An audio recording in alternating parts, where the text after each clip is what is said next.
Okay, the 5:30 portion of the meeting is the fiscal year 2017 proposed budget and third quarter financial report.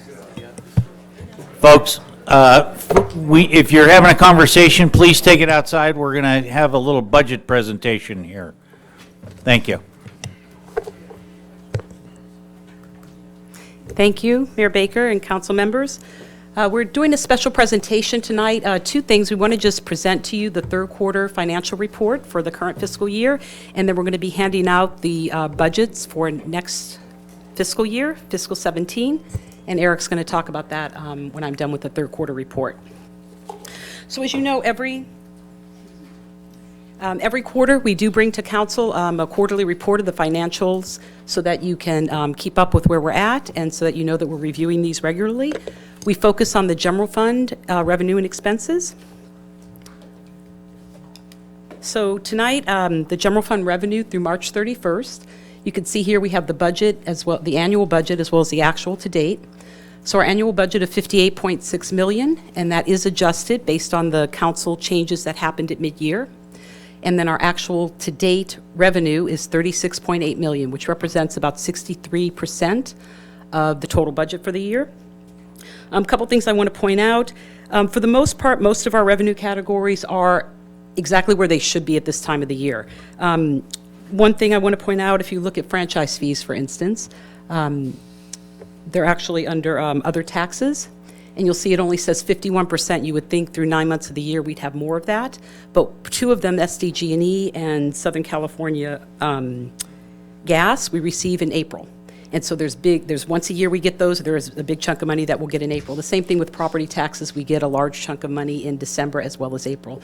So that's why some of them, while you might expect to see 75%, are a little bit below that. To show this point, if you look at the last 3 years, we're at 63% of our budget for 16. Last year we were at 62%, and the year before at 60% of budget at this point in the year. So pretty much a little bit over target in terms of collections, but right where we would expect to be.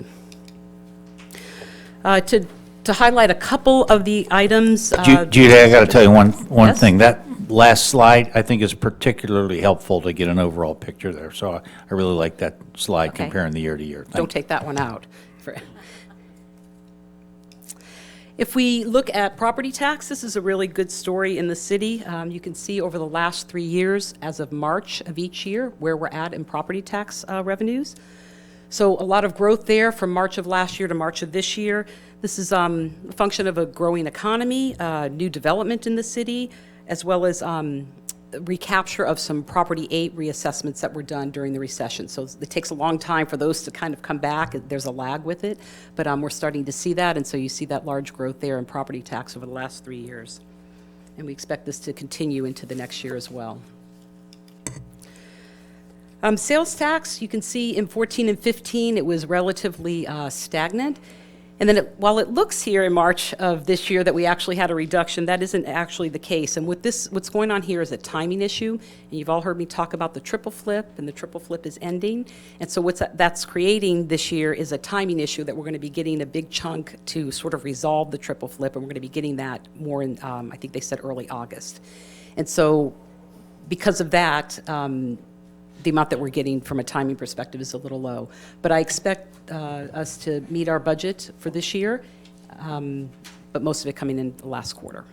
So I was thinking about this because in other parts of the county, the sales tax forecasts are, the actuals are coming in much lower than the forecasts. And I was thinking on the plus side, we have the outlet mall now, and we have the new project, the Sprouts and TJ Maxx online. Yes, I do want to talk about those too for a second. So you are going to talk about that. Okay, because the trade-off being people seem to be moving away from bricks and mortar purchasing to online purchasing.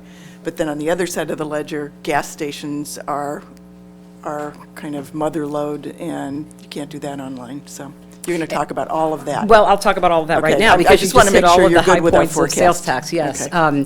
Fuel stations, what you mentioned last there, one of the problems with that is that fuel has been low. It's good news in terms of maybe some of that money being diverted to restaurants or brick and mortar or online sales, but we do have quite a few fuel stations in the city, and so our sales tax revenue from those has been down for the last couple of years, and not expecting that necessarily to go up because fuel prices have been stagnant. But as we all know, those go up and down, and so it remains to be seen where we're going to be with that. But that has caused a little bit of a stagnation in the sales tax revenue. You're absolutely right. The new development at the San Clemente retail outlets before is helping, but again, a timing issue. So all that we've actually seen in revenue through March would be the first month and a half of that revenue from the outlets. And so they opened around November 15th, and that wasn't even all of the stores, and then we had December. And so what we received was about $130,000 for that 1.5 month time period. So it would be nice to say that, oh, if you double that, that might be an average quarter.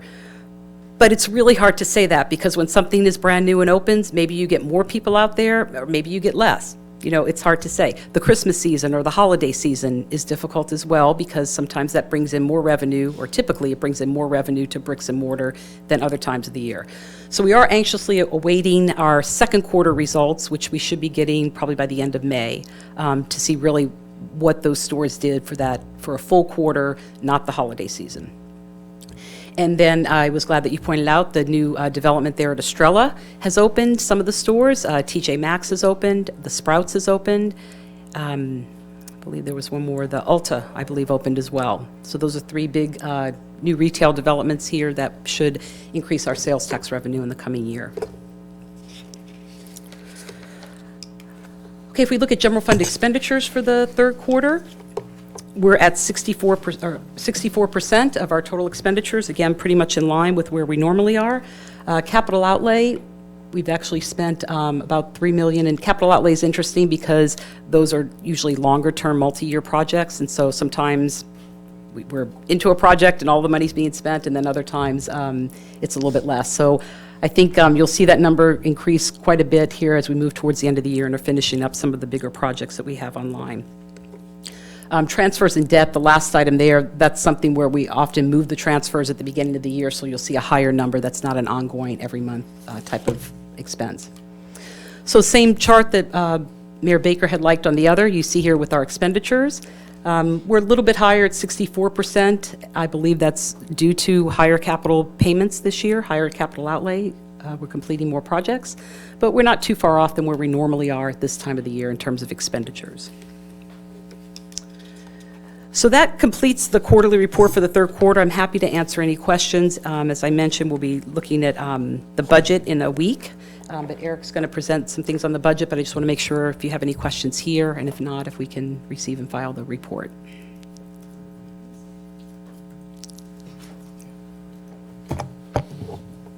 Is there an action? I'll second that. Motion by Ham, second by Brown, all in favor? Aye. Any opposed? Passed unanimously. Is this report Thanks, available Judy. online Yes, it'll be on our website before in the morning. in the morning? Yes, the Great. quarterly report. Okay. On the front page, people will be able to Latest find it news, easily? yes, sir. Terrific, thank In you. addition to the budget, which actually will be loaded at 5:30. So we'll start off by passing out the proposed fiscal year 17 budgets. One of the things I wanted to talk about briefly, when we did the long-term financial plan in February, we spoke about a theme of investing in today to protect tomorrow. So that theme continues to play out within the proposed budget that we put before you, and a lot of the actions that we're doing to make sure that we protect ourselves tomorrow. That's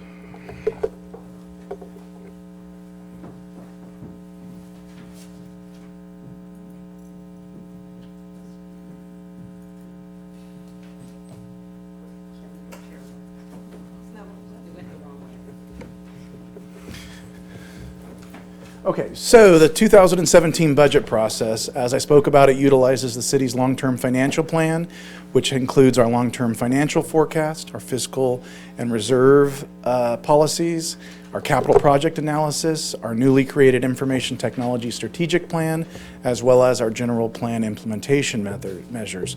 It's a collaborative process with all the stakeholders, and it's a tool that we consistently use to maintain and reinforce the city's AAA bond rating.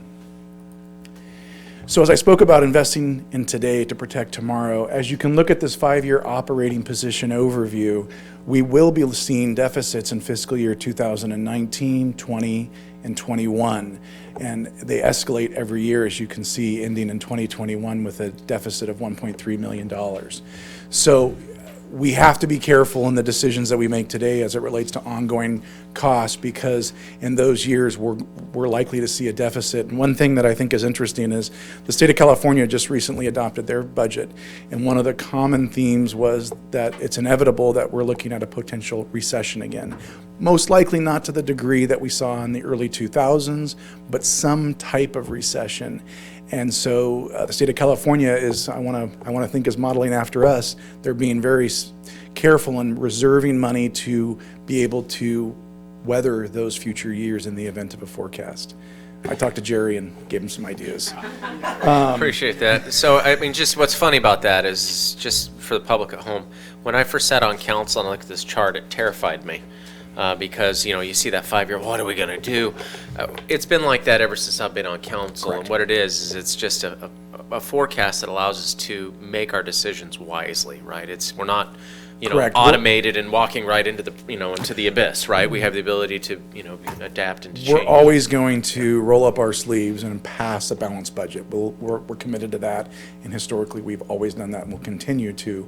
But obviously, as you can see from the potential revenues and expenditures, we need to be cautious in balancing those so that we don't operate at a deficit. So One point well day, taken. I would love to see that reverse somehow, just so that we I would could too. grapple with the problems of surpluses. That was what I'd love to see, but That would be nice. yeah. I agree. Yeah, exactly.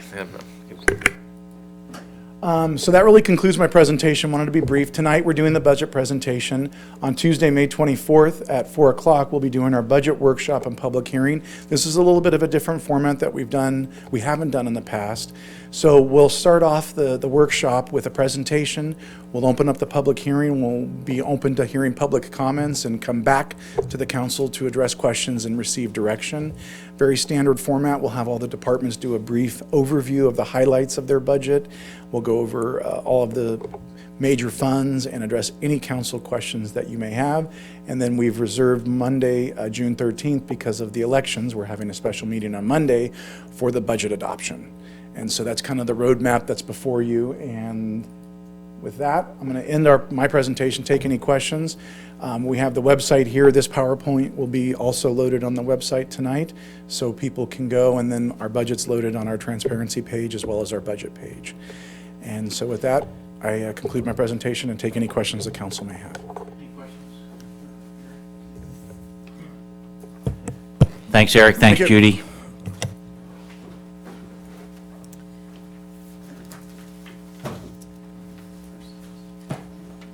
Okay. The City of San Clemente respects the many people of different faiths who reside here.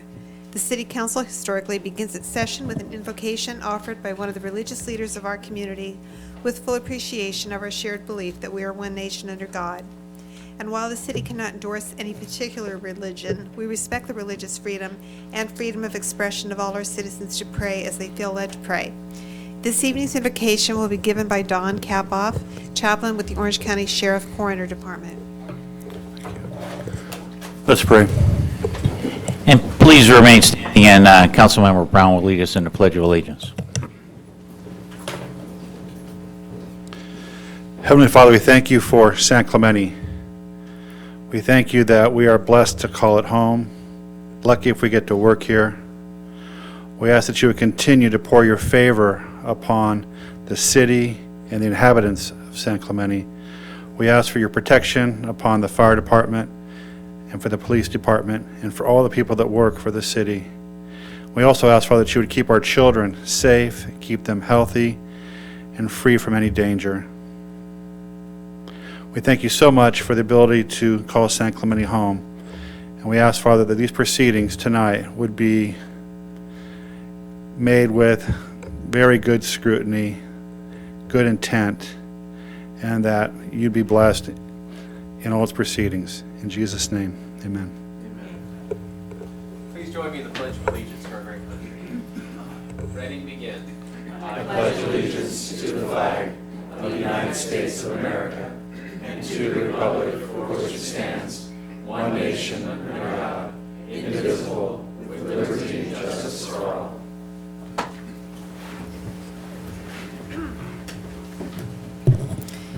Councilmember Brown? Here. Councilmember Doncheck? Here. Councilmember Ham? Here. Mayor Pro Tem Ward? Here. Mayor Baker? Here. First item on the agenda is presentation by San Clemente High School students McKenna Brownell and Daniel Clevitt concerning campus activities. They did call yesterday and said that they would be unable to attend. Next item is presentation of a proclamation to Bill Humphreys, Marine Safety Chief, and Dennis White, Ocean Lifeguard Supervisor, proclaiming June 7 through June 14 as National Beach Safety and Rip Current Awareness Week.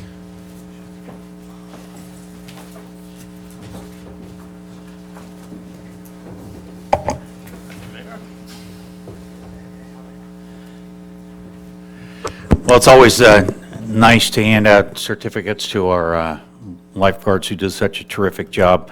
Bill Humphrey's is going to talk about National Beach Safety and Rip Current Awareness Week, aren't you? Or? Absolutely. Okay, thanks. Thank you very much, Mr. Mayor and City Council. Rip Current Awareness and Beach Safety Week is designed to promote the awareness of the dangers of the ocean.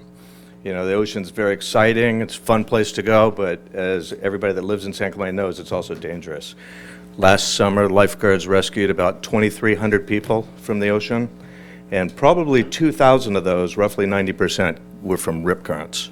So tonight we just want to take this time to let you know about some opportunities where you can learn some more about ocean safety. We can't cover it all tonight, but Dennis White, who's our coordinator for our public education and our junior lifeguard program, is going to talk to you about some of the opportunities.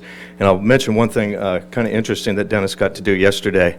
He went down to Camp Pendleton and spoke to about 400 or 500 Marines on ocean safety in an effort to help keep the local men and women that are serving our country safe when they come to the beaches. Good evening, Council and Mayor Bob Baker. What did I do here?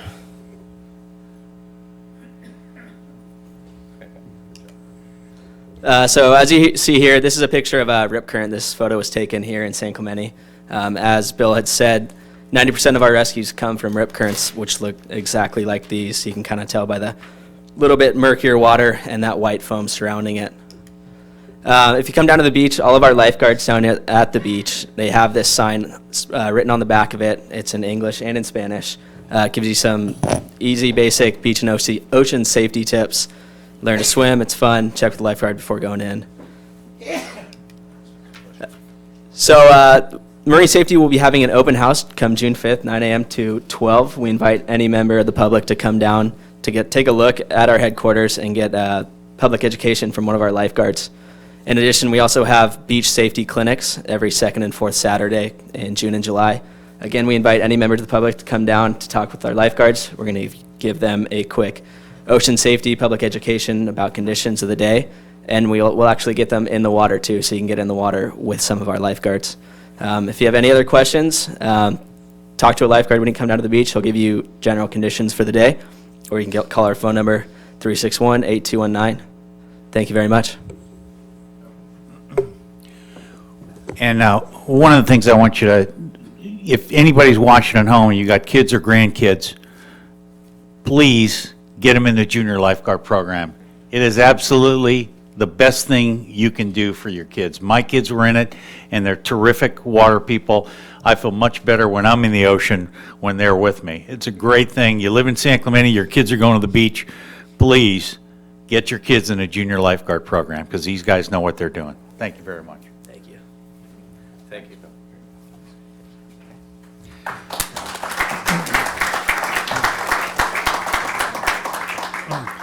For our next presentation, Lieutenant Moody, are you back there? You have a special guest? Can we get introduced, maybe?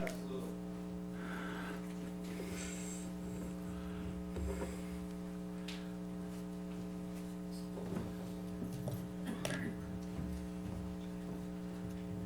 was going to fill out a card, but I guess we don't have to now, sir. This is Captain Jim England. He's the new Southwest captain for. He's the new Southwest captain for our division here in the Sheriff's Department. So he's taken over for Captain John Kopic. He's got a great resume. I'll let him introduce himself and talk a little bit about who he is and what he's all about. Thank you.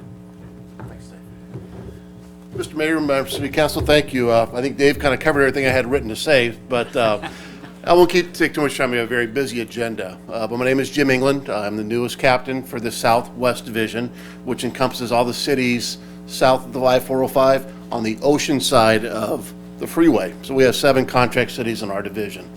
I've been with the Sheriff's Department for over 32 years. I've worked in our custody, patrol, criminal investigations, special investigations. I've been the patrol watch commander for all of our contract cities, and most recently I was the chief of police in the city of Stanton. Look forward to our 23rd year of contract services with the city of San Clemente. It's been a great relationship, and it's our goal to provide the best police service possible for you and for your residents. And thank you for having me, and if you have any questions for me, I'll be happy to answer anything. Welcome. Thank you. Pleasure to be here. Thank you, sir.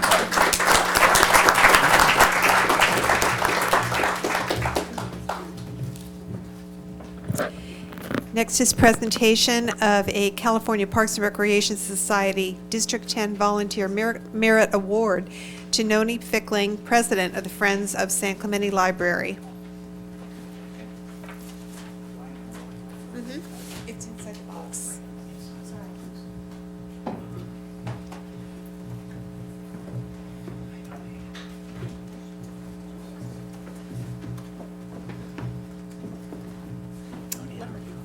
Thank you.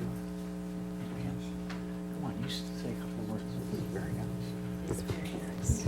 It's very nice. It was my pleasure to be able to accompany Noni as well as Karen Wall and Councilmember Lori Donchek, and we went to the California Parks and Recreation Society District 10 Awards and Installation, and my colleagues from District 10, and that is all of Orange County cities, they were all very jealous of Noni and all the things that she has done for the city of San Clemente. And in fact, quite a few people said, wow, it's amazing all the things that she has done. And we wish we had a library such as San Clemente and a Friends of the Library that is as active as our Friends of the Library. And I think it's because of the leadership that Noni has had. And she will be the first to tell you that it's not her, it's everyone else.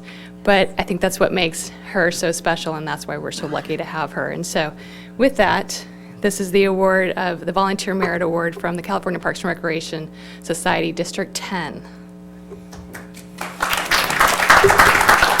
I'm just going to read what the award says here. Volunteer Merit Award presented to Noni Fickling of the Friends of the Library in recognition of outstanding contribution to the community 2016.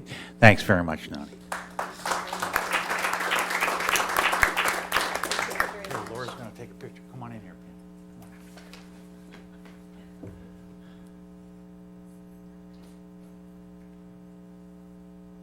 Thank you. Thank you so much. Sure.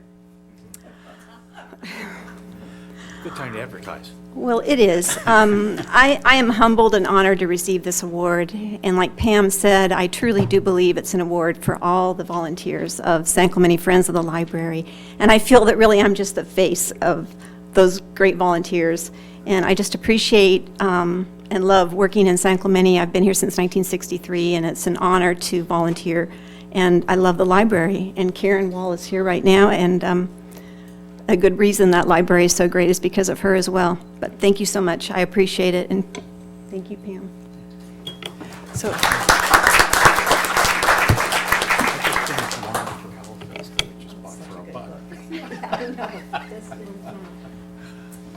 Thanks, Noni.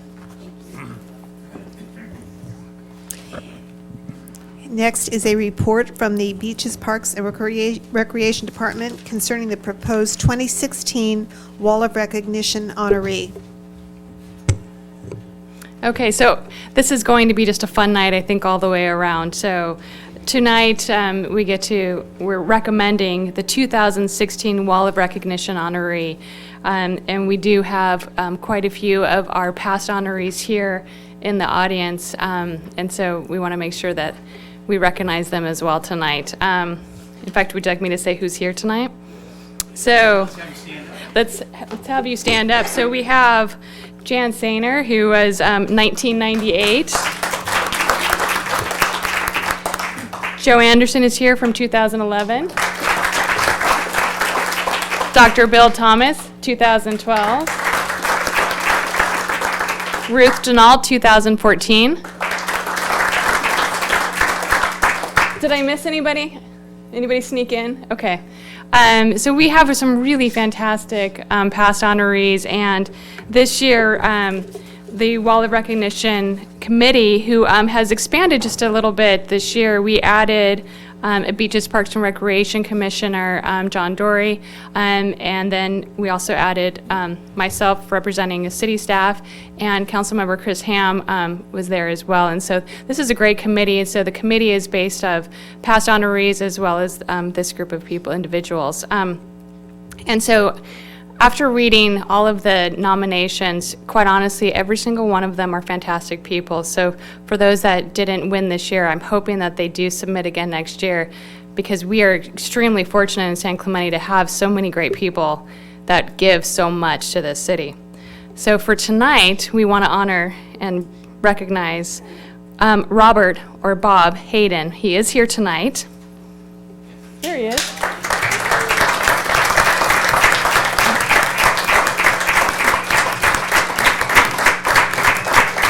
And he was nominated by the San Clemente Rotary Club. And let me just give you a couple of things about him. Or do you want to do that? Because you have a better... Let's let our mayor do it, because he's much better at this than I am. I'm going to read the details of this. Oh, okay. All right. Sure. I'm going to read the details. You did such a good job of writing that. I'd have voted for me. Do you hear that? Bob said that they did such a good job of writing this that even he would have voted for himself, so. In recognition of being named the 2016 recipient to the San Clemente Wall of Recognition, few residents have contributed as much of their time and resources to San Clemente as Bob Hayden, and at the age of 39, he continues to give generously. Upon moving to San Clemente in 1951, Bob Hayden began seeking opportunities to serve his hometown. His efforts included holding every office in the San Clemente Rotary Club, serving on the City of San Clemente Planning Commission from 1956 to 1957, serving on the Chamber of Commerce Board of Directors, and serving as a member of the San Clemente Dawn since 1982. In 1992, as the City of San Clemente faced financial hardships, a Blue Ribbon Committee of Citizens was formed, which included Bob. The committee developed a cost savings plan that saved the city millions of dollars and continues to benefit the city to this day. Bob Hayden was also recognized by the Orange County Boy Scouts of America as Orange County's oldest Eagle Scout. In addition, Bob Hayden has given generously to support a variety of causes, including pier improvements, library renovation, Courtney Sandcastle construction, senior center operations, Boys and Girls Club, and Family Assistance Ministries, among others. Served as the founding president of the San Clemente Rotary Club Foundation, the charitable arm of the San Clemente Rotary Club, helping to raise tens of thousands of dollars for local philanthropies. The City of San Clemente is pleased to add Bob Hayden to the city's prestigious Wall of Recognition, and does hereby officially thank and commend him for his vast efforts in making San Clemente a better place in which to live, work, and play. Signed by Bob Baker, Mayor, and the entire City Council.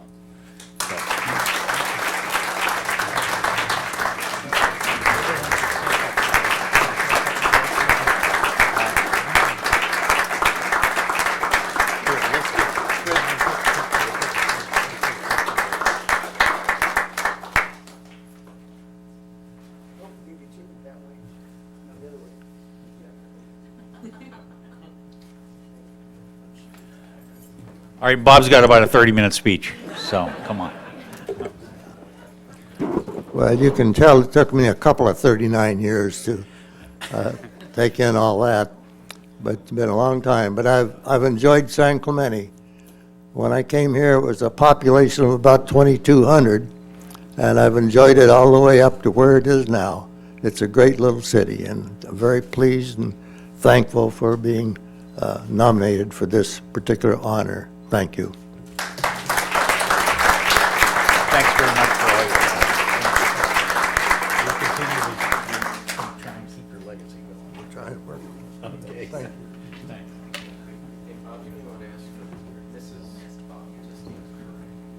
Is your wife here? Come on.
While Bob's down there, I'd like to say a couple words about this because I've been on this committee now for, I think, 3 years.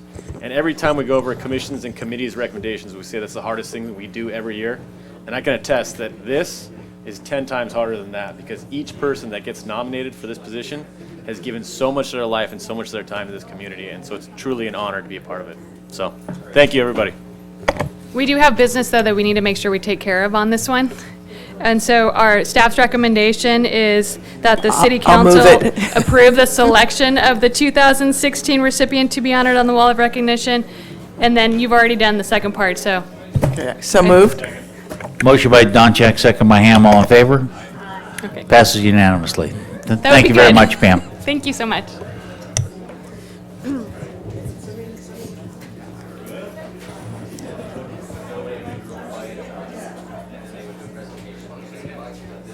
Hey, Chris, the process changed. It used to be that we'd approve that and it would be kind of hush-hush, or we just would, slip it through and then they would do a presentation separately. What changed? I'm not sure how staff was able to finagle that around to make it work, but I think it's... Oh, Pam's here. Okay, sorry. There you go. I was just talking. We came to you a few months ago and asked for this change, and you approved it. There we go. That's what I said, Tim. Yeah, that's it. Well, We slipped it past you. apparently. Yes, so that way it wasn't a secret, and then it had never actually happened where you didn't approve it, so this is a better way to make it public from the very beginning. Thank you for clarifying that. You're welcome. Members of the audience who wish to address council on matters that are within the jurisdiction of the City of San Clemente but not separately listed on the agenda may do so during the oral communications portion of the meeting. A total time limitation of 30 minutes is allocated for oral communications part 1, with each speaker being allotted 3 minutes in which to give his or her presentation. I have a couple cards.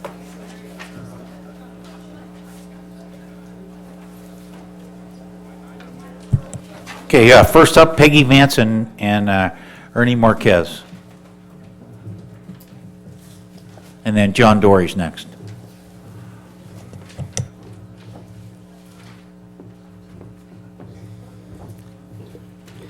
Good evening, City Council members. Yes, sir. Just want to announce to everybody the event dates for the Ocean Festival this year, July 16th and 17th. And we have some gifts for the council members here. And actually, I'm going to show one of each. So these are fresh off the press. They will be available starting Memorial Day weekend. They'll be in the stores and we'll be selling at the pier. So we're celebrating not only our 40th anniversary, but the lifeguard's 85th anniversary. So part of our design has the lifeguard cruising the beach and watching out for the surfers in the ocean. So that's our regular one, our event one. And then our color one, I haven't even seen this myself, so this is our Navy design. And Bob Harlow, of course, is the artist that creates this for us. So our posters and everything will start being out about the same time we sell the T-shirts towards the end of this month. So we wanted to hand these out to all of you. So if you'd like to assist us. This is for Mayor Baker. And this was for... This was for you. Yep, for you. Thank you. Oh, I'm so sorry. And we have one for Lori and Chris and Kathleen. And I think Eric stepped out. So I'll give you yours and Eric's. Yeah, go right ahead. And I'm going to pass this off to Ernie Marquez. He's our vice president, and let him say a couple of things. Mr. Mayor, council members, the T-shirt designs are seen all over the world. We were in Spain last year, and I'm walking around the streets of Madrid. All of a sudden, there's a San Clemente Ocean Festival T-shirt.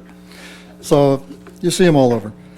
They've become very much a collector's item. This year, there's 6 merchants that are going to be featuring our shirts. Both Albertson stores on Pico, Dave Cook's PGA Golf Shop, Denault's Hardware, Designs by Nature, and the Hobie Surf Shop. At the San Clemente Pier, the sales dates are May 28th, 29th, and 30th, June 4th and 5th, June 11th, June 18th, June 25th, and July 2nd, 3rd, and 4th, as well as July 9th and 10th, leading up to the festival on the 16th and 17th. Thank you. Thank you. I have a question before you guys take Yes. off. So a couple years ago, you did the towels for the top finishers. Are we still doing that? This year, we have 24 towels left from last year. The towels was the greatest thing you guys ever did because it's a Yeah. point of pride when you go down to the beach and you have your top finisher towel that you get to lay on the sand. So if you can bring those back, I know James doesn't have one, and the off chance that he might do well this year, he might want one. So Well, and they're going to have a meeting tomorrow, so we can pass it on to them. It's in time for that. Thank you. Yeah. Are you trying to tell us that you've got one, or I do have one. did Yeah, one. And you want another one? Danielle win it, or did No, you? no, no, Okay. I got it. Even better would be give a really tacky hand towel to the last finisher. Oh. So when they show up at the beach with that, everyone would know that as well. Kind of, you know, oh, Yeah. put that, yeah. They get sweatbands. We can do sweatbands for the last. There you go. Peggy, Ernie, thank you very much. You guys do a great job. And we're considering something other than medals for awards this year, too, so Yeah. along with towels. Perfect. Thank you.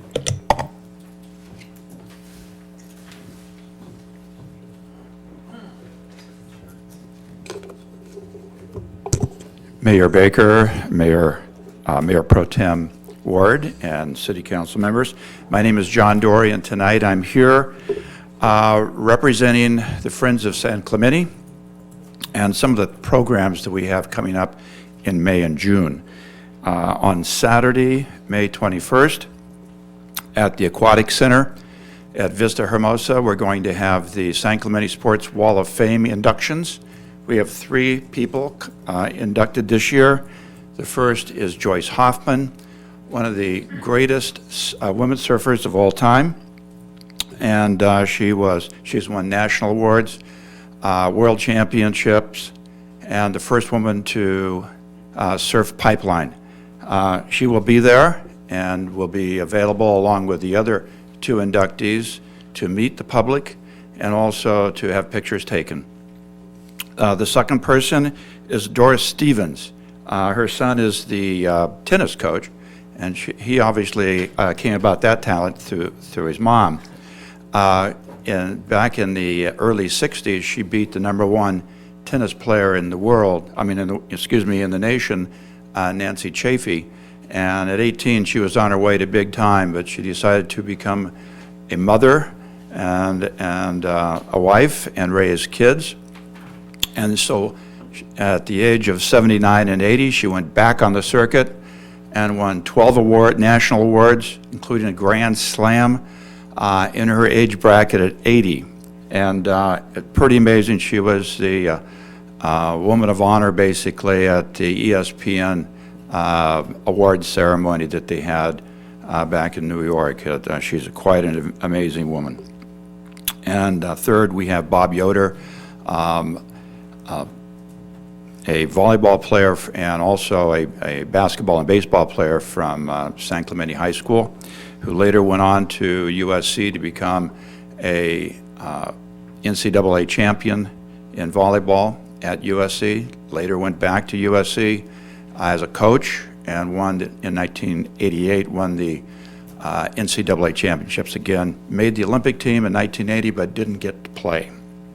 And we know about that one with Jimmy Carter and the Russians. So that was a shame, but he is a 3-time All-American and a 4.0 student at USC. So he's a student athlete that we'd all like to admire and have our kids grow up to admire. So those 3 people will be there, and that's the 21st. Please come down at 6 o'clock. It opens to the public, and at 6:30, the presentation will begin. It's only going to last about 45 minutes. May 21st, it's this Saturday. This Saturday, 6 o'clock. Also, we're having on June 24th, just give me about 13 seconds here. June 24th, we're going to have the 6th annual Friends Golf Tournament, and we invite the City Council. Please come down, get a foursome together. We'd love to see you down there. It's open to the public. It starts at 12:30. You can go online to friendsofsanclemente.org and sign up with PayPal. And that's a big moneymaker for us. That's a big fundraiser. We raise over $20,000 a year and hope to do the same, if not more, this year. And a lot of that money gets turned back into the city programs to help children and families and to help the city with Parks and Rec expenditures and what have you. So thank you very much. Appreciate the extra time. Thanks, John. Could we have a motion to waive reading in full? So moved. Motion by Brown, second by Ham. All in favor? Aye. Any opposed? Passed unanimously. Closed session report, City Attorney. Mayor and Council, there was no reportable action taken. All items listed on the consent calendar are considered to be routine and will be enacted by one motion without discussion unless council, staff, or the public requests removal of an item for separate discussion and action. The staff has requested that 6L be removed for discussion.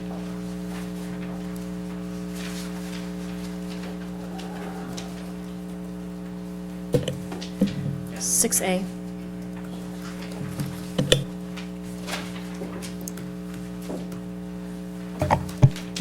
Six B3. 6B3.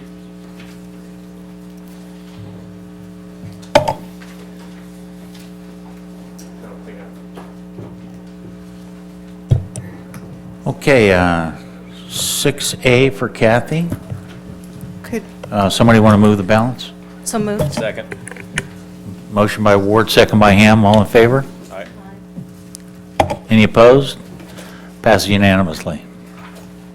6A, Kathy? Okay, I post 6A, Joanne, on page 4 of the council minutes from April 19th. Are you using top page 4? Yes. Top page. Got it. Okay. Okay, under the subject of councilmanic districts, a statement made by Mr. Bieber, I would like to take out the part, it reads, Jim Bieber, San Clemente referenced a recent newspaper editorial by Mayor Pro Tem Ward, and the part that I don't agree with is that opposed councilmanic districts. I looked at the tape and that was not said by Mr. Bieber, and that's not what my column was about. So I would like that opposed councilmanic district to be taken out, and where it would just say Mayor Pro Tem Ward and voice concern that city staff, etc. But I did review the tape. Okay. With that, I'll move it. Okay. Motion by Ward, second by Ham. All in favor? Aye. Any opposed? Passes unanimously. Chris, 6B3? My item's real quick, and this is an item that's going to be coming before us, I think, next month, and it's the 101 Calafia. And I just want to remind staff that in the review of this development, that we stick with the newest edition of our general plan, in which we stated that all new developments will bear their true cost of public safety. And so that staff is looking into that and shows us how exactly that's going to happen. So with that, I'll move the item. Okay. Motion by Ham. Second. Second by Brown. All in favor? Aye. Any opposed? Passes unanimously.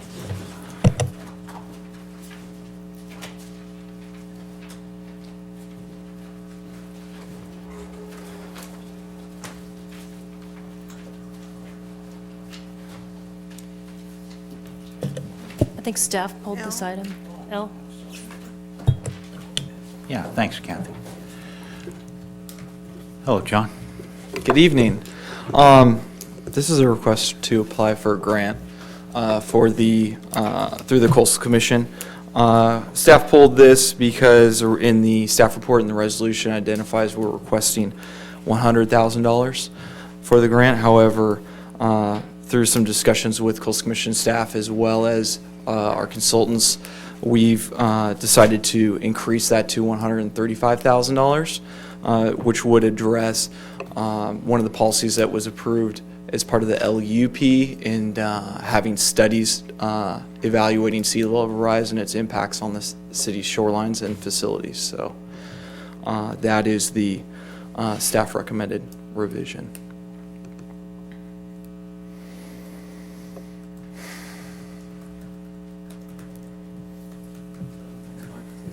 I'll move the item with that adjustment.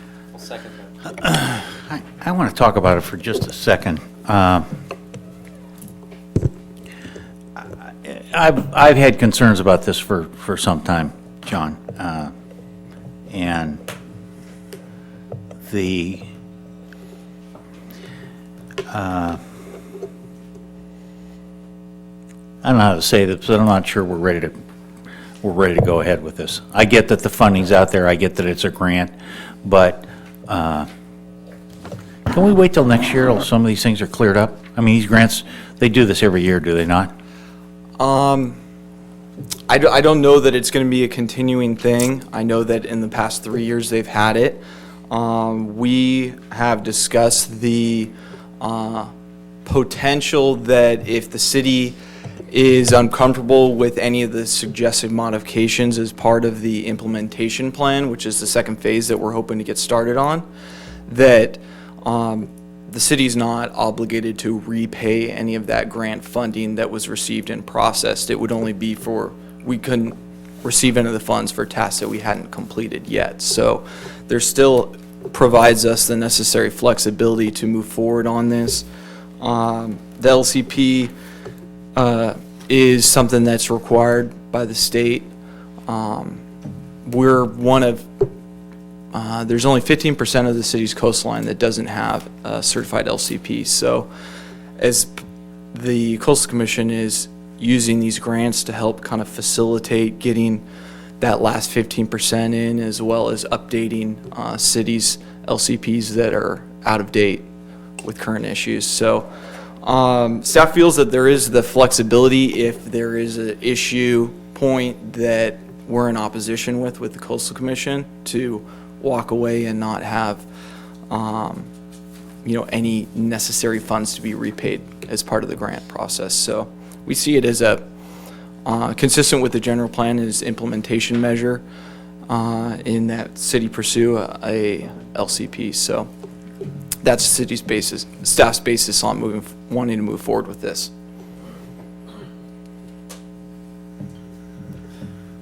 Can I say something? Yeah, please. I would agree with you. I'm uncomfortable about this because of where we are with our LUP. I think there's a lot of questions that we have not had answered adequate enough yet. And I don't see a problem, and I would recommend that we would continue this item until the city actually gets through our LUP process and not apply for this grant at this time, and just stay this for now. We need more things resolved before I think we can move forward. I'm not comfortable with it. So I won't be supporting going for the grant, especially now that it's now $135,000. $90,000's already been spent. So that's my recommendation, that we continue this item until such time that we get through the LUP and get all our questions answered. Just to be clear, because it's $130,000, so it's the type of thing that it's a lot of money, and so is there anything in accepting this grant, pursuing this grant, that would oblige us to finish, complete, and/or finalize the local coastal plan with the Coastal Commission? Do we still have points where we can cease that progress and say, you know what, we're not comfortable, we need to stop? Yeah, John was very specific with working with the grant staff that we wouldn't be obligated to complete the process as part of the grant. Also, I just wanted to let you know, in terms of timing, the IP portion which this grant would pay for would not be able to be submitted to the Coastal Commission until the LUP is completed. So we would know all the issues and have those resolved before we proceed with this to the Coastal Commission. So this grant does not impede that timing or cause us to do it sooner than we would like. I certainly don't want to cede control to the Coastal Commission. I have exactly the same concerns you two do, but I see us as still being in the driver's seat with this, and I would also hate to pass up this opportunity and then potentially lose it. Although history has shown for the past few years it's been there, but what would happen next year if it isn't there? And then all of a sudden we're coming out of pocket to finish this thing. That's $130,000 that I don't want to spend from the general fund budget, so. And I'd also like to add that it's in our general plan to, move this forward. And so for that reason and the reasons Councilmember Brown mentioned, I think it's important to keep the momentum going and recognize that we have a general plan that we're obligated to execute. I think I can propose a good middle ground here. So if you look at staff page 2, the last paragraph before authorized requests, it says staff will propose in the grant application, and we just change that to staff will require. And so that gives us the required out that Councilmember Ward and Mayor Baker were speaking of, and then that way we're in the driver's seat. Can I just mention one thing? In my discussions with the grant staff, they have said, I mean, we could take that route in our application. They did say that the most weight will be seen as somebody that is establishing a grant schedule to achieve or getting to certification, showing a commitment to getting to that place. However, if we don't get there because of opposition, that's understood that the grant amounts for the certification process won't be received by the city. So in an effort to... Effectively, you don't want to sabotage the awarding of the grant by the language. Yeah. Yeah, I mean, that's really what it is. You're waiting. I mean, I want to be concise with that, is that ultimately, if you include the language and it scores against us in getting the grant in itself, we're back in the same place. Frankly, if staff is telling us that we have the ability to stop the process, then I think that's okay. Listen, I don't like to give up money. I don't like to give up free money because it's money that, that it's not free money. It's always taxpayer money, to your point, Bob. Thank you. I felt your power emanating over here. Thank you. But I don't want to give up, I don't want to pass by funds. I don't want to pass by funds. That might go to Malibu. Exactly, that frankly are there for us to do this, especially if we still retain the control, and staff is extremely aware of our sensitivity here, because we've just discussed it. The Chiampa is going to be able to give us the direction and Jim to be able to, help us stay ahead of this process. So I understand the message. I like what we're thinking, but I don't like to pass up funds that are granted for this purpose.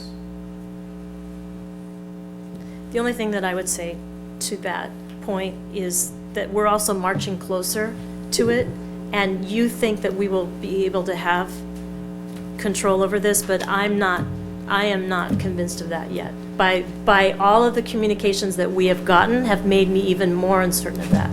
So the Coastal Commission hasn't made me feel better, they've actually made me feel worse.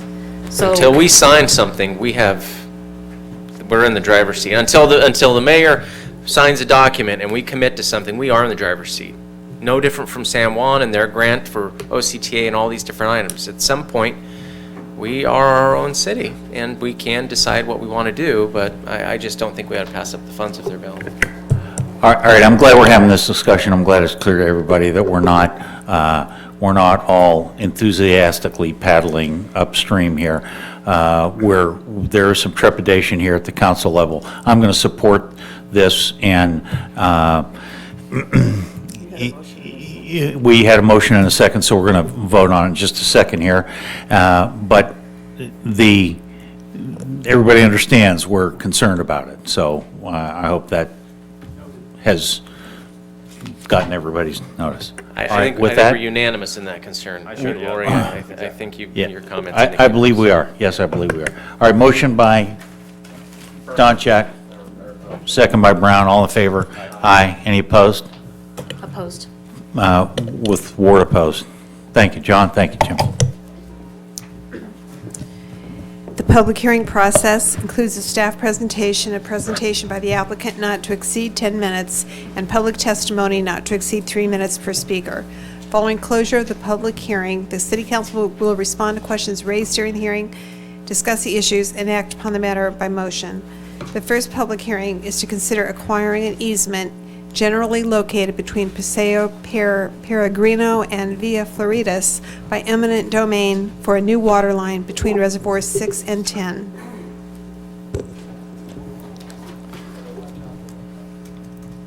Mr. Mayor, members of the council. Hello, Dave. Dave Riebensdorf, Deputy Public Works Director. I have a brief presentation. Last month, the City Council approved the first easement to secure a water line between Reservoir 10 and 6. This evening, we're here to request for resolution of necessity to acquire that second easement. The need for the water line is to provide a reliable and redundant source for the areas of Sea Point Estates and Harbor Estates. The water line will provide for an interconnection between the two reservoirs and will allow for the removal of Reservoir 6 that is at the end of its useful life. Staff, over the past 10 years or longer, has been negotiating with the property owner. The property owner has been trying to sell his property for a number of years, so staff has also worked with numerous realtors and potential buyers on the property. One benefit that the line would have for potential development of that property would be for a water source and water connection. Although it is outside the city's service area, those things can be worked out. In addition, the property in question is located in the city of San Juan Capistrano and is on a ridge line. So there is a ridgeline ordinance that prohibits construction on that ridge line.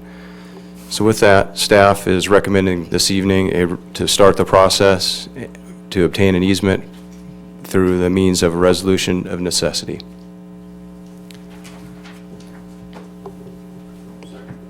Quick question, the placement of the easement, would that, I know that there's an ordinance right now that prohibits the development, would the placement of the easement be in a way that could be developed around, or that it would be relocated in event of development? What's the, how does that work? The easement and proposed water line would be right on the ridge line, so any properties that would be developed would be below the ridge line. So it would be a good location for potential development to connect to the line.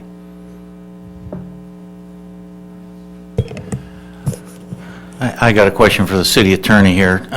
Tell me about using eminent domain for property that's in San Juan Capistrano.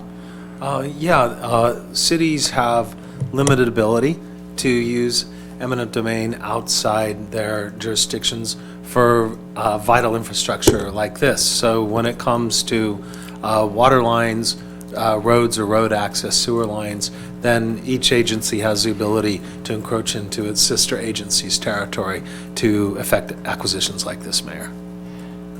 Have we coordinated with San Juan Capistrano? We will. I don't know if that interface has happened yet. We have met with them, but it's been a number of years ago. And they did support the, at least at a staff level, the city obtaining an easement through this property. But my understanding is there was nothing that they needed to take to their city council for the city to go through this process. This is done, by the city of San Clemente. Right.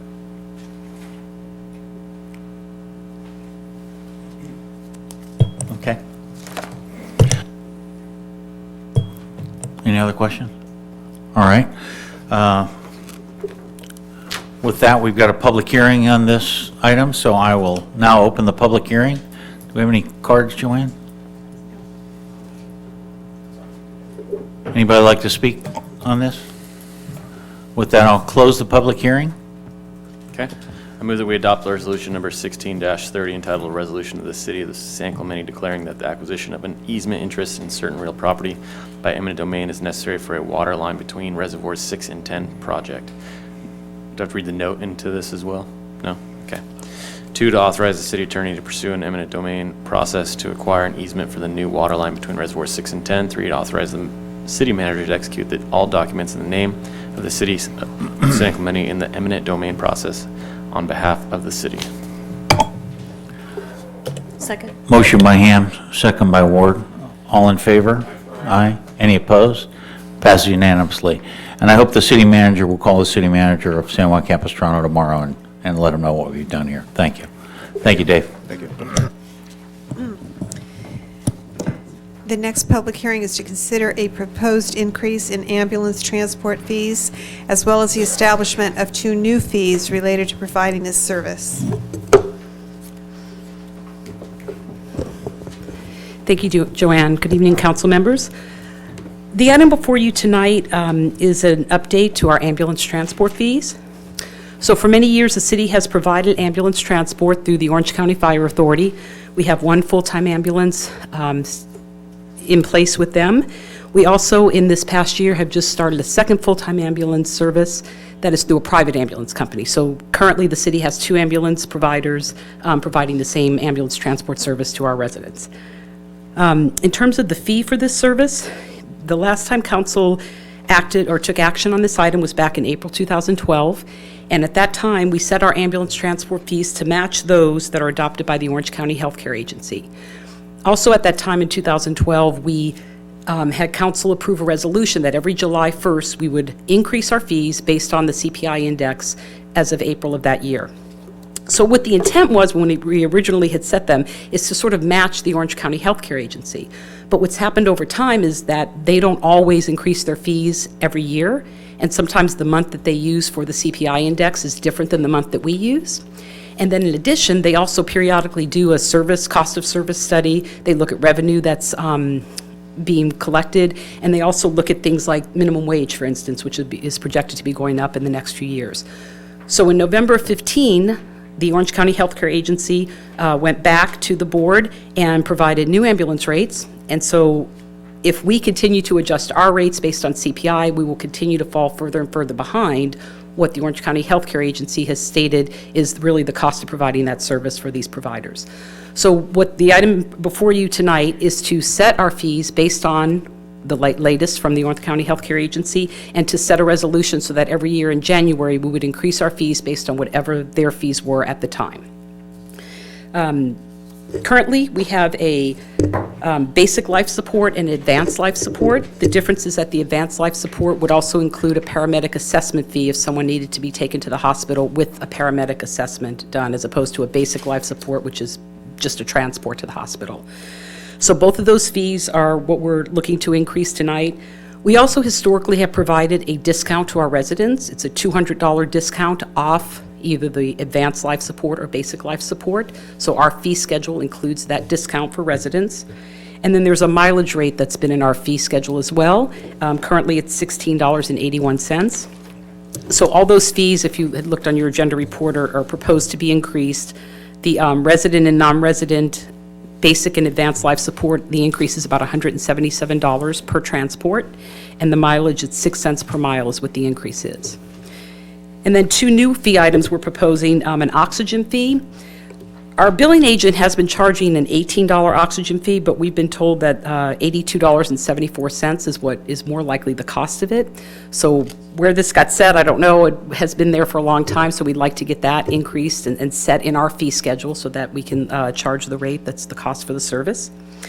And then expendable medical supplies is the second item that we don't have on our fee schedule, but we would like to have that also match what the Orange County Healthcare Agency is suggesting. So currently, $13.84 is what's being charged, and we're proposing $32.66. So if you used any expendable medical supplies, it would be a flat rate for the supplies that you use in the transport.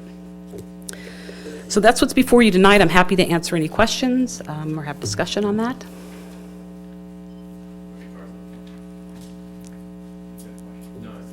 A public hearing. Any questions you want to ask? Who's Whitman Enterprises? That's our billing agent? Our billing agent? Yes. Okay. All right, it's a public hearing item, and so I will open the public hearing.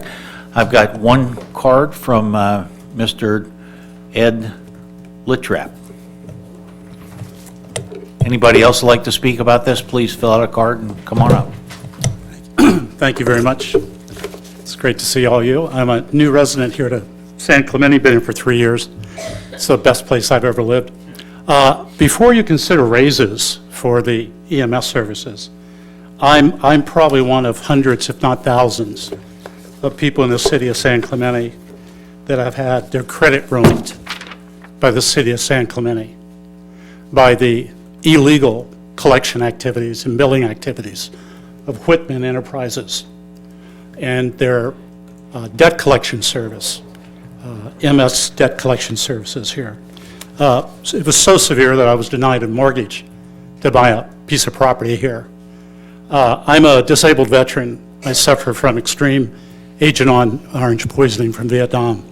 There are 2 federal laws that regulate the protection of veterans when it comes to medical services, especially of an EMS nature.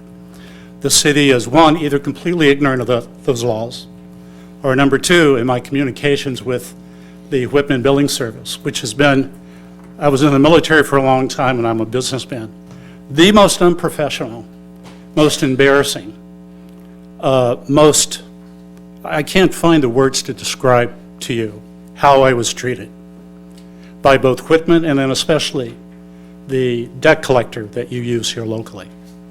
I went twice to the city here to see James. Is he here tonight, James? Marshall. Is that you? Twice. And I went to see Veronica, your assistant. I did it in January, and then I did it again in March. And both times, I was told that I would get a call from you, and I never got a call from you. So I think the city is making a grand mistake by even looking at the issue of raising fees when I'm one of 21 million veterans in America, and your city has discriminated against me through its debt collection practices. And you have not only discriminated against me, you have committed a fraud against me. And the fraud exists very simply. Here's a, whoops, sorry about that. Here's a copy of an invoice from the city of San Clemente. Do you guys realize that you claim that you have a city of San Clemente Fire Department? Do you have a city of San Clemente Fire Department? Yeah, that's not what your billing statement says. So, on behalf of 21 million veterans and other seniors that I know that have been victimized by you, please, in my efforts to find someone in this city that's the responsible party for handling this issue, no one wants to talk about it. So that's 3 minutes. That's my story. And it's the only embarrassing thing I have to say about living in San Clemente. Otherwise, I love each and one of you greatly and all the work that you're doing to make this a wonderful place. But help us who are not in a position to help ourselves. And I don't want to pursue legal action, but I'm certainly prepared to do that because I feel that you have violated my rights. Sir, if you want to email me directly, my email is on the city website. I've dealt with similar situations to yours, sounds like. Just last year, we had a very similar situation. So I'm available at your disposal. Mr. Ham, thank you, and I'll be doing that this evening. And also include me and Mr. Maxnoff. Mr. Maxnoff is very good at responding to folks just like you. This is I'm sure he wasn't good to respond to me. Something happens. He's not perfect. He used to be perfect, but he's not. But he's very good at it. And I'm sure I've heard nothing but grand things about him. So. James, will you give him a card, please? I have his card. Okay. Well, be in touch, please. Excellent. I'll do that as soon as I can. Thank you, ladies and gentlemen. Enjoy your evening. Is that the last speaker? Anyone else like to speak? Seeing nobody else, I'll close the public hearing. Okay. Let's hear from Judy about the billing and the debt collection. I'd like to hear just a little bit about how that works. Well, we outsource this billing to Whitman, so it's not something that's done through our city departments. I mean, we pay them a fee to do the billing collection and to perform debt collection. So I'd have to look into this particular item further. I can contact Whitman and determine, an account history for this gentleman, but I don't have anything to speak of on it right now because I'm not aware of what the issues are. All right, thanks. It looks like maybe even our invoice needs to be changed. If we're still using an old format, if it says. And again, we don't invoice, it comes through the. Yeah, it's odd. But we can talk to them about. Okay, but Why does it not? say anywhere on this invoice if someone's not happy with Whitman, that they should contact the city of San Clemente directly? Could I'm not we sure. add I do that? know that there's typically if they have a question about the fee, about the invoice, that they have a period of time that they can contact and they can work through that. Whether that happened in this case and he didn't get a response, I'm not sure. We'll work on it. So this is something that I've been talking about for the last 2 budget cycles, and I think this is the first step in the right direction. I think we fell short in a couple areas, and I'm going to recommend a couple of things this evening, and hopefully I'll get support from council. So the first one is I hope that we can review the excessive use of city medical transport services and determine if a fee can be established to offset these city costs. And so those are repeat offenders, people who are calling to utilize our ambulance service as a business service when they themselves are operating a business in this community. And the attorney can speak to that if you'd like. The second thing is determine the feasibility of implementation of a first responder fee.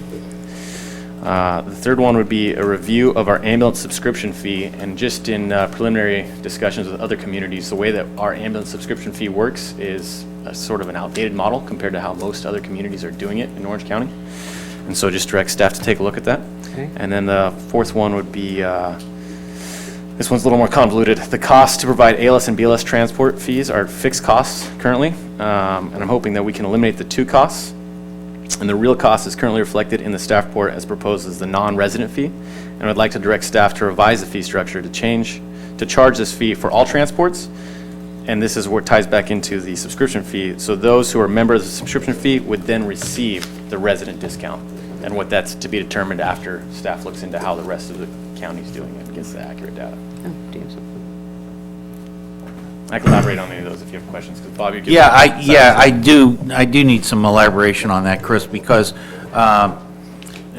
first off, I think we have spoken a couple of different times about excessive use of services, and I thought the city attorney's office was on that. Do we have any update on that, Scott? Yeah, we've started that effort. We've got to work through that with the finance department and then also the fire authority. And that's underway. What's difficult? We've done a survey of other cities that might have similar operations, so we'll report back to on that. What's excessive for a senior care facility versus a business versus an urgent care facility? That's the part that we need to work through and bring you some options at that definitional level. But this is underway, and appreciate having the direction from council tonight to get us to bring that to fruition. Okay, and then a first responder fee. Chris, what is that? So it's something that's happening right now throughout the county and throughout the state in many jurisdictions, and essentially what that is would be an assessment fee similar to what Judy spoke of, and so it would be an assessment fee charged for the assessment of the patient regardless of transport. And so a lot of times it's covered by Medicare and Medi-Cal, and it's a way to recoup the true costs that are involved in providing that service to your citizens. So if you roll but don't transport, then you have the ability still to bill the insurance? Exactly. That's exactly what it is. For responding. Okay, how do they procure the insurance information from somebody that they treat? Essentially, it's a bill that goes out to the address, and then it's achieved that way. And in looking at reviewing our ambulance subscription fee, if we had a significant amount of people that applied for it, we'd already have that information on hand. I think it would be good to review that ambulance prescription fee, because when's the last time That's that what was ever done? that was my number 3. Okay, but I think that's a good idea, because like some other things we're seeing, we haven't looked at them in so long. We were charging $18 for oxygen, that's $82 cost. So Right. I think that's a good thing, and then roll it out again for the residents so that more people will, a lot of people don't even know that you can subscribe to that. So And like I I think said, that's a great idea. everything I discussed this evening I've been bringing up at the last 2 budget cycles. So these aren't new items that I'm bringing before you this evening. I've asked for them in the last 2 budgets. I've got consensus from them. So I just want to give direction to staff this evening so we get the ball rolling this time. Well, Chris and Kathy, I have spoken about the subscription fee, and that is, one would think that there would be a tremendous amount of people in town that would take advantage of that, but the reverse is true. It's a very small percentage of folks take advantage of that. So Anyway, Mr. Rendina is way up to speed on that. What was the fourth item that you spoke about? The fourth one was a little bit longer, but essentially what it does is it takes the two breakdowns right now. We have the resident and non-resident, and it establishes a standard fee of non-resident. And if you become a member of the subscription program, you would then get the resident discount rate. And so basically the subscription membership is the discounted. And that goes back to my point of reviewing how we do a subscription program, because that's how majority of the county does it, something very similar to that, not the way we're currently running it. And I know your concern, Bob, is the people who've been members continue to be members, and if we have something that grandfathers those people into that system, I'm comfortable with that. But moving forward, the way that we're operating with our current subscription program is very antiquated. It's not the way that people do business today. So we need to take a look at that, and if a council, we decide that we don't want to do business the way everybody else is doing it, that's fine. But if we decide we do, then I think that's something we need to look at. Well, one of the things that when you do resident and non-resident fees, it's because that your residents are already paying for that service with their local tax dollars, and that's the rub in there that's gonna. Well, the rub in there is where my argument comes in slightly different, is that it's not covered by tax dollars. So initially, our ambulances were run by volunteers, and they're not anymore because their call volume has gone excessively high. We're running 3,500 calls a year for ambulance transports, and so it's no longer volunteers. So your taxes aren't covering that. Previously, our taxes were covering that. They were covering the cost of supplies and equipment, and the personnel are free. In today's day and age, the personnel have to be paid for by citizens, and so we need to fund those. And with the cliff that we're heading towards right now, with the closure of San Clemente Hospital, our costs as a community can be going up. And so I think to not at least look at these would be silly of us to pass on that opportunity. Well, I'm certainly willing to hear an update from finance about our ambulance transport fees. Probably a great time to do it in the next couple of months when we talk about going out to RFP. That happens in the fall. So I think your timing is great here on this, and if we have consensus, let's hear about this in the next few months. If I can ask for a point of clarification before you take the vote. So I understand all the elements that you're proposing with regards to both the city attorney and staff doing an assessment and following back up with council. One of the questions is if the council adopts the fee structure before you tonight, we'll implement those fees, both the resident and the non-resident ALS, BLS, but we will be coming back with potential amendments to the fee structure to segue the resident over to the subscription fee program and drop the non-resident fee and just call it the ALS or BLS fee, depending on the call, just for clarification. Okay, thank you. Eric, you mean you don't want us to discuss these fees for a couple hours tonight and see what we can come up with? It is at your purview to do so. Thank you. All right, thank you. All right, anybody else got anything to say about this? No? Motion from somebody? So I move that we adopt resolution number 16-31 entitled "A Resolution of the City Council of the City of San Clemente, California, revising ambulance transport fees and repealing resolution number 12-61 Exhibit A as it relates to ambulance transport fees." And we include the recommendations that I discussed here this evening. Second.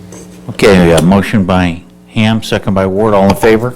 Aye. Any opposed? Passed unanimously. Thank you, Judy. Thank you, Eric. The next public hearing is to consider amending the code of the City of San Clemente as it pertains to sanitary sewer rates.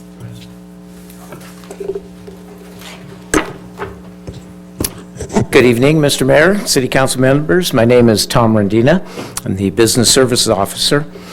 And I'm here tonight to present a recommended modification to the sewer rates, and we'll follow that up shortly with a discussion of water rates.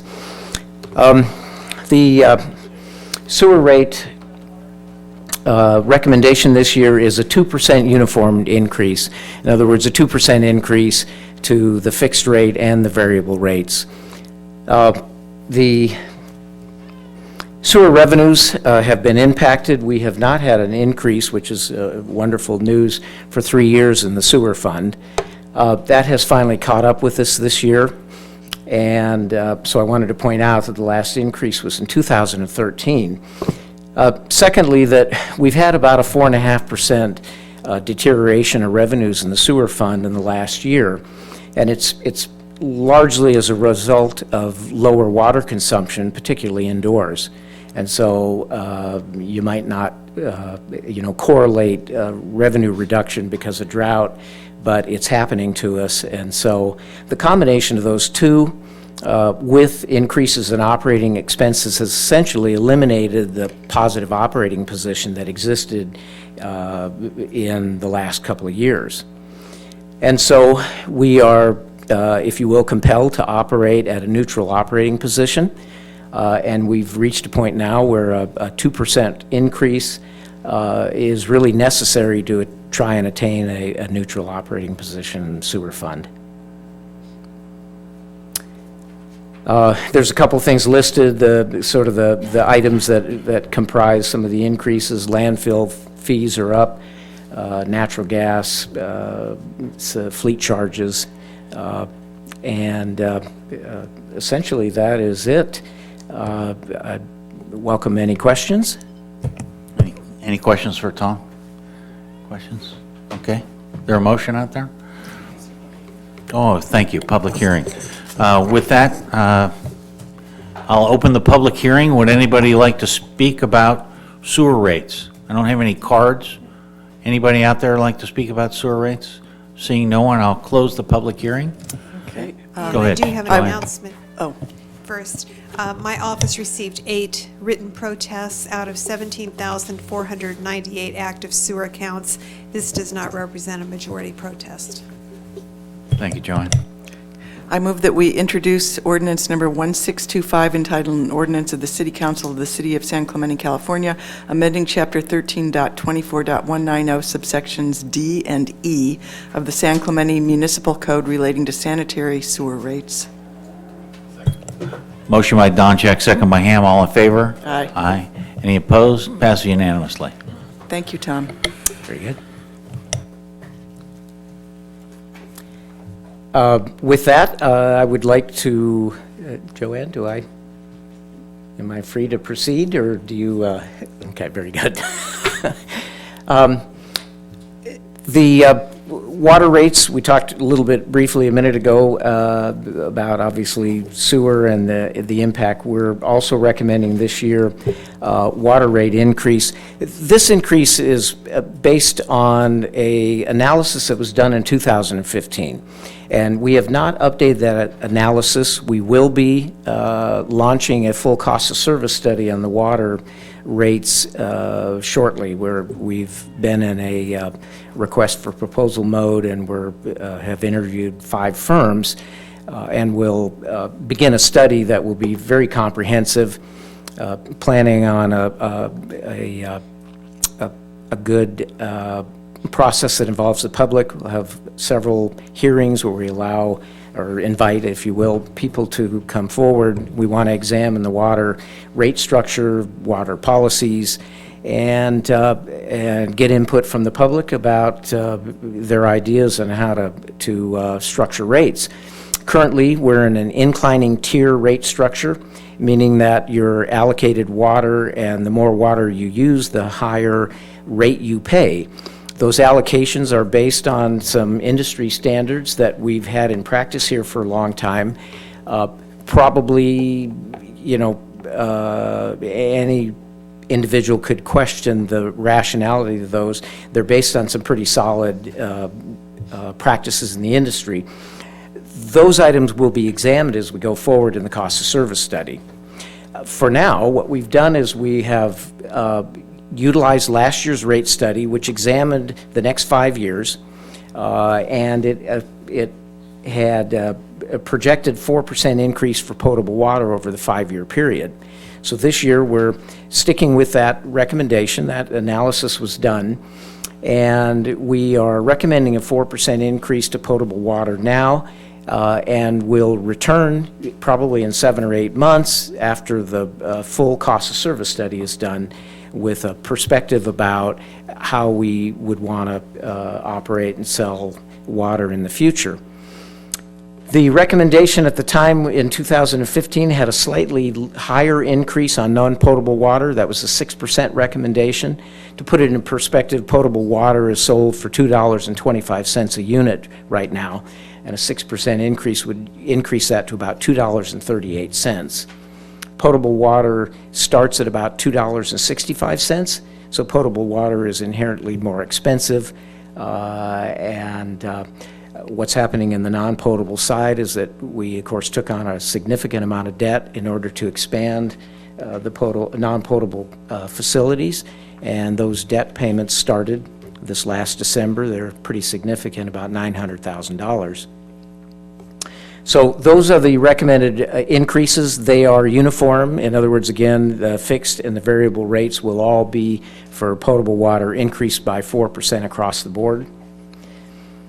Various items for potable water in San Clemente, 94% of the water that we sell is purchased through MODOC, and that does not factor in the non-potable. Of course, we're producing non-potable water, which has been very beneficial to us in terms of honing off of purchased water for use of irrigation throughout the city.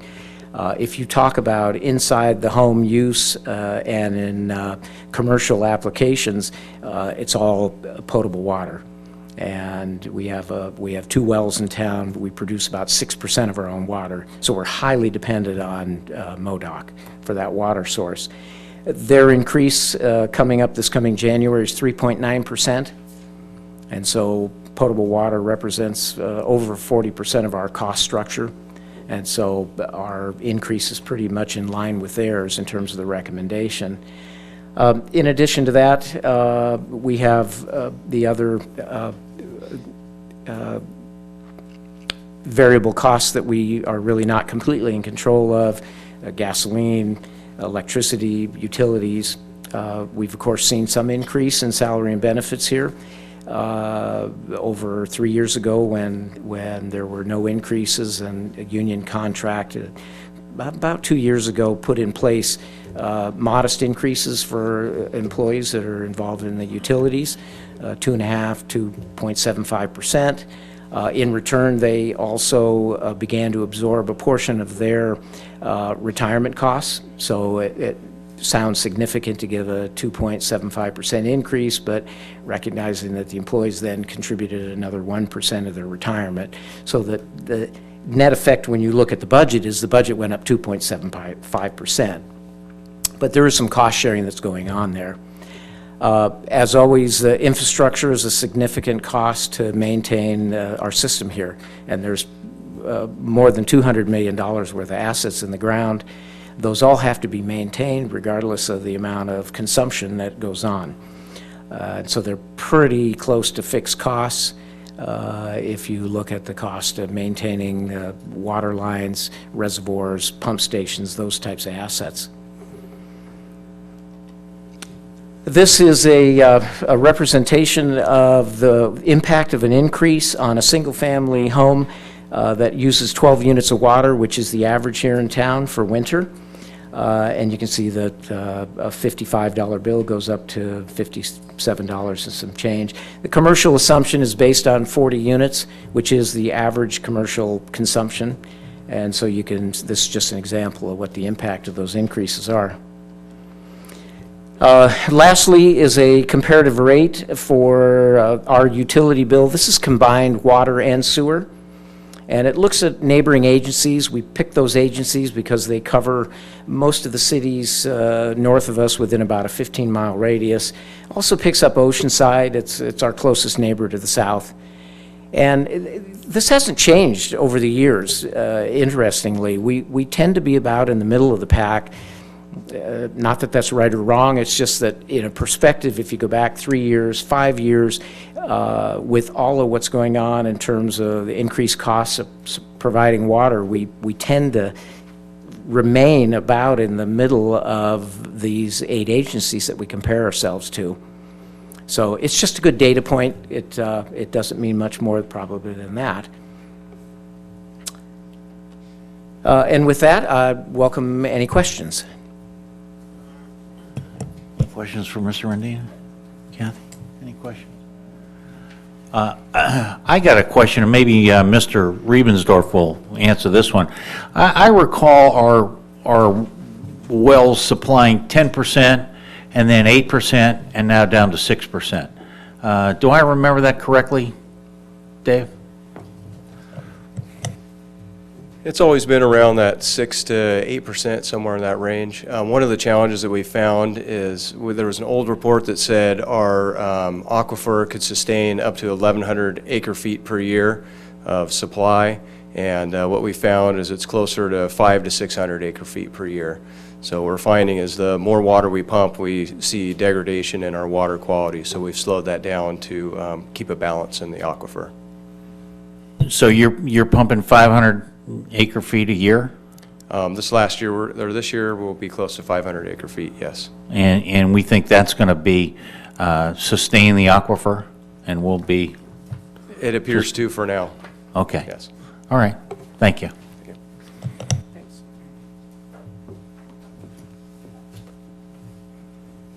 No more questions? All right. With that, I will open the public hearing. I have a couple of cards. I have a card from Zdenka Degree, and then Brad Malamuth. Dear City Council members, my name is Zdenka Degree, and I am here to protest the city's water rate pricing methodology. And it is a protest against the rate increases related to multi-family, individually metered homes. We live in Casablanca condominiums, which is one of those. We find the San Clemente pricing methodology problematic. The current pricing methodology is based on the type of home, not on the amount of people that live in each home. This methodology unfairly discriminates against larger families.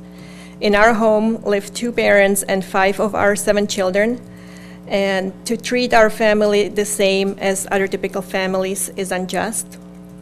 The San Clemente City has been ordering our family to cut our water down to a certain number of units, regardless of past usage and needs. Why is the city using different measurement to force its citizens to cut their water compared to what the state is issuing to the cities? In 2015, the state required that cities use 24% less water than 2 years ago. In Irvine, each family is given a certain amount of water allotment based on the size of the family. The residents of Santa Ana have to cut water usage by 25% based on their usage in 2013. San Clemente should consider these solutions. Although our home falls within the multifamily residential group, we have a backyard and patio area that is larger than many single-family homes. We should fall within the same group as those who live in a single-family homes, as our square footage inside the home and outside the home is greater than many single-family homes. Last summer, under current policy, we had to cut our usage from 17 units to 11 if we wanted to stay in the second tier, which is a 36% cut.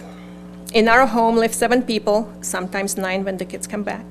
To stay within a somewhat reasonable water rate, each person has to use about 1.5 units of water. For a more typical family of 4, each person is allotted nearly double the water before the third tier prices start. Why should a family with less people pay a lower rate for their water? We think it is unfair and wrong that businesses and large associations pay less for their water than homeowners. Homeowners pay property taxes, provide children, athletes, scholars, and volunteers to make the city San Clemente great. Why punish families who have stable marriages with healthy children? Also, in 2015, 2016, we were charged extra fees for going, okay, I'll stop here. We were charged extra fees for going over our allotted water rations, yet California State did not fine the city of San Clemente. The city of San Clemente should return these fines, which the city kept. The San Clemente methodology is wrong, and it discriminates against larger families, and I am standing just for one of them here. Thank you, ma'am. Thank you. Thank you. Brad? Well, I'd like to add to what this lady said, and that it's also illegal. I've met with a city attorney, city manager, assistant city manager, and a water expert from the city attorney's law firm. I explained to them that if everybody uses 30 units, the water rates are different. That's illegal under Prop 218 because the city can only charge the actual cost. How can the cost be different to 4 separate user groups? And that's exactly what's happening to this woman. The fact that she lives in multi-residential doesn't mean you can allocate. So what the city's doing is it's using allocation on top of tiering. The tiering's illegal because the city's own study, and I pointed this out to the city and every council member, uses a cost for water that is not paid for by the city to arrive at a higher price. Nobody's concerned about the 4% raise per se, or that the fact the city has to break even. It's a question of how it's being allocated. I would lose if you go to the right rates, because I'm in the lowest tier the whole time. But other people are being hurt by this, as you just heard from this lady. I've talked to the city attorney. Not one person, not one council member has responded to any of my discussions that the rates are illegal. It's proof that the rates are illegal. If they could be justified, they would. The studies also show that using a flat rate, like you do with commercial, because you know that the city knows what the rate is for water, works actually to save money, not to cost money. There is no study that shows tiering actually saves money, saves water, I'm sorry.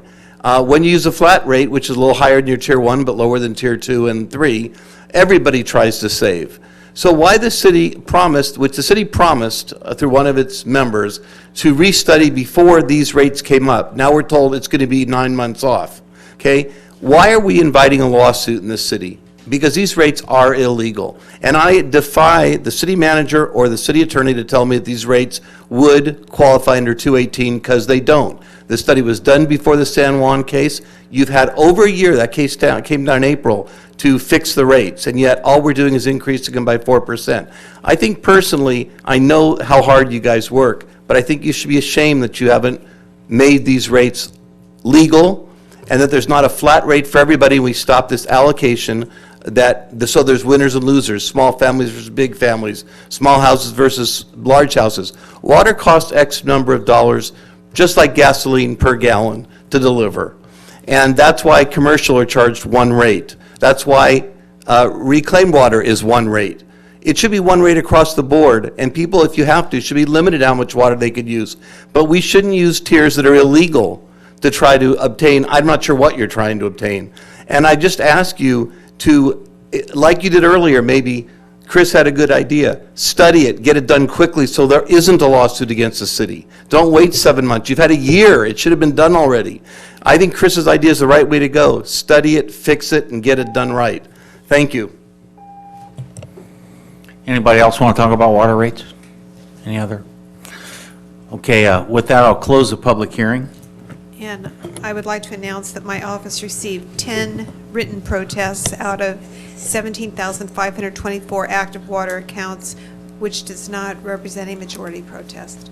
Okay, thank you, Joanne. Before the motion, I'd like, as a follow-up, the woman who spoke so articulately, she mentioned that the formulas in Santa Ana and I think Irvine were different. I'd like to get either a white paper or some sort of follow-up on that to see how other cities compute the multifamily residences. Okay. Kathy? I also had a request that, I think I talked to maybe Dave about it earlier in the year. The multifamily condominiums that we have some tracts that have larger yards than most multifamily. And I think maybe we need to look at that multifamily residential tier, because they're allocated 6 units per month. And I think we talked about looking into that. So at what point could we do that? Because I think we need to look at those places that have a yard and maybe should be charged at the single-family rate and not why do we charge them a multifamily?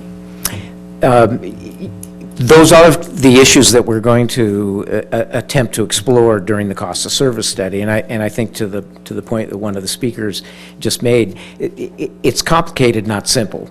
It's simple if one person comes up and says this is what we ought to do. It's quite complicated if you try and satisfy all of the possibilities. And the question of whether or not there should be different lot sizes for multifamily, which has historically not been the approach, Doesn't mean it's right or wrong, but those are the kind of issues that we can explore during the public vetting process, if you will, and a cost of service.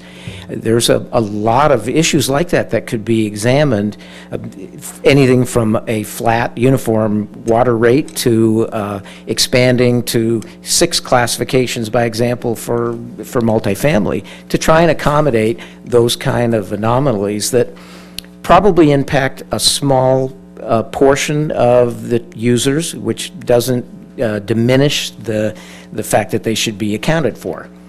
I think that's one of the things we want to try and accomplish. We want to try and look at the equity in the system, and the world's changed a lot, there's no question, in the last 5 to 10 years.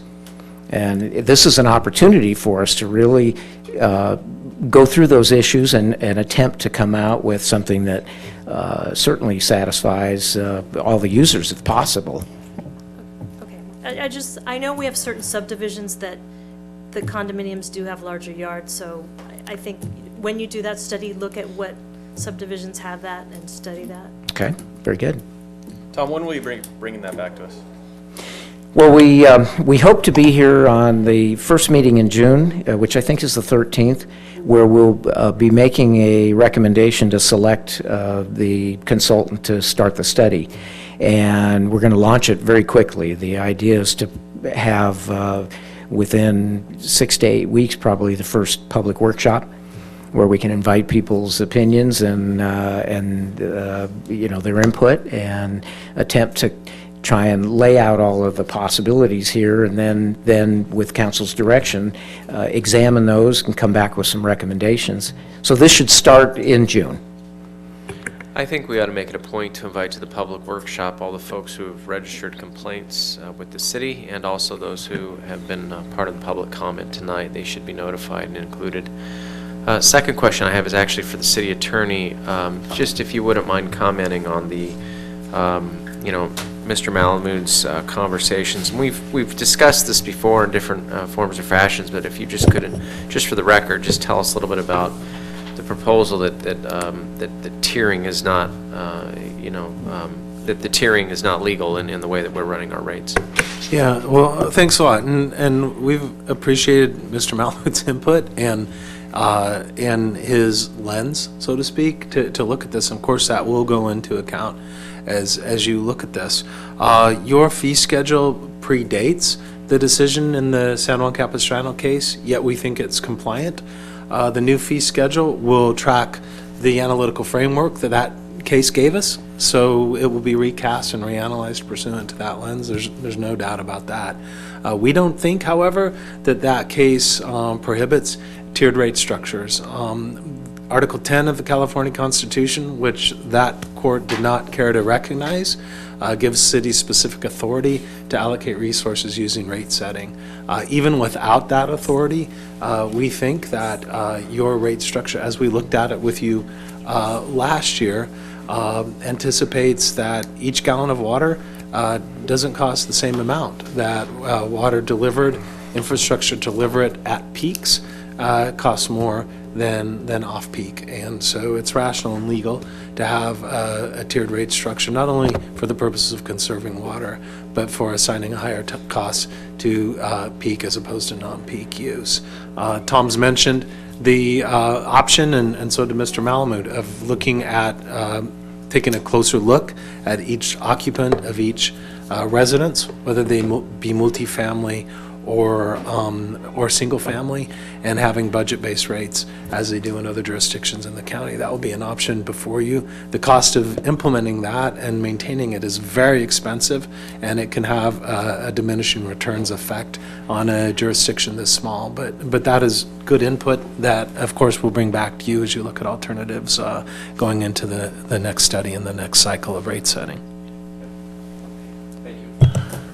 I'm glad you made those points. Those are very important points that we've heard over and over. And the fact that the first gallon of water delivered is not the same price as the last gallon of water delivered. That's the basis for tiered rates. The idea that tiered rates save water has been proven time and time again. There are some studies that dispute that, but there are many more studies that think it's valid. One thing I hope we're going to talk about in this study, Tom, is the fact that multifamily units don't pay for water outside. So when we go from winter to summer, we do that for homeowners because now they're watering their lawns. But if you're in a multi-family unit, you have no difference between winter and summer. You use the same amount of water. I mean, do we do that for multifamilies? Do we go winter, summer? That is our assumption, yes. There is actually, there's two kind of multifamily accounts. There are those that are master metered, and most typically in a master metered, in other words, you're in a complex where there's 20 units and the water's all being provided through a single service. In most of those kind of complexes, they were designed with the irrigation segregated. So there's separate irrigation, and thus the need for outside water adjustments summer and winter aren't necessary. It's done on the irrigation side, and on the residential side, it's not necessary because it's inside the home use. The season wouldn't matter there. The other type of multifamily classification that exists is individually metered. So if you had a 3-unit condo project, by example, and each unit had its own meter, they do get a summer allocation. They get a 1 or 2 unit increase monthly during the summer periods. So the assumption for how big a lot is probably is possibly an issue that needs to be examined further, because there's no calculation for somebody who has a small yard or somebody who has a large yard in a multifamily environment. Well, and see, you take the position that they get an increase in the summer. I would take the position that they get a decrease in the winter. I mean, it's the other side of that coin, but sure, it's something we should hopefully talk about. Okay.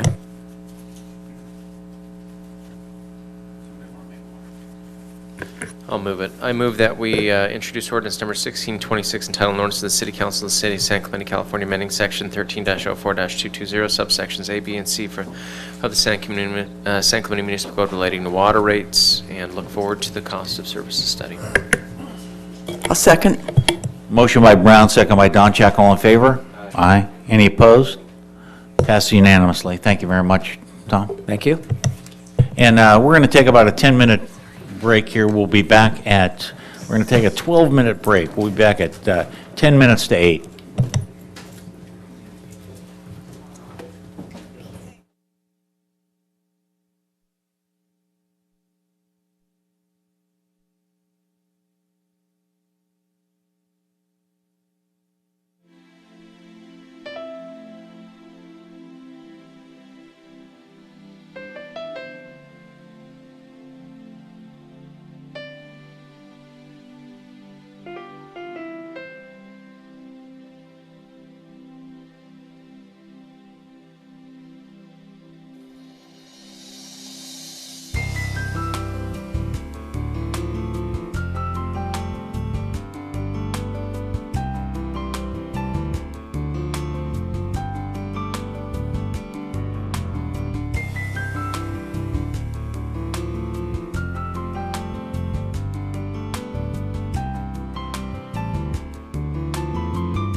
All right, folks, welcome. We'll reconvene the meeting here.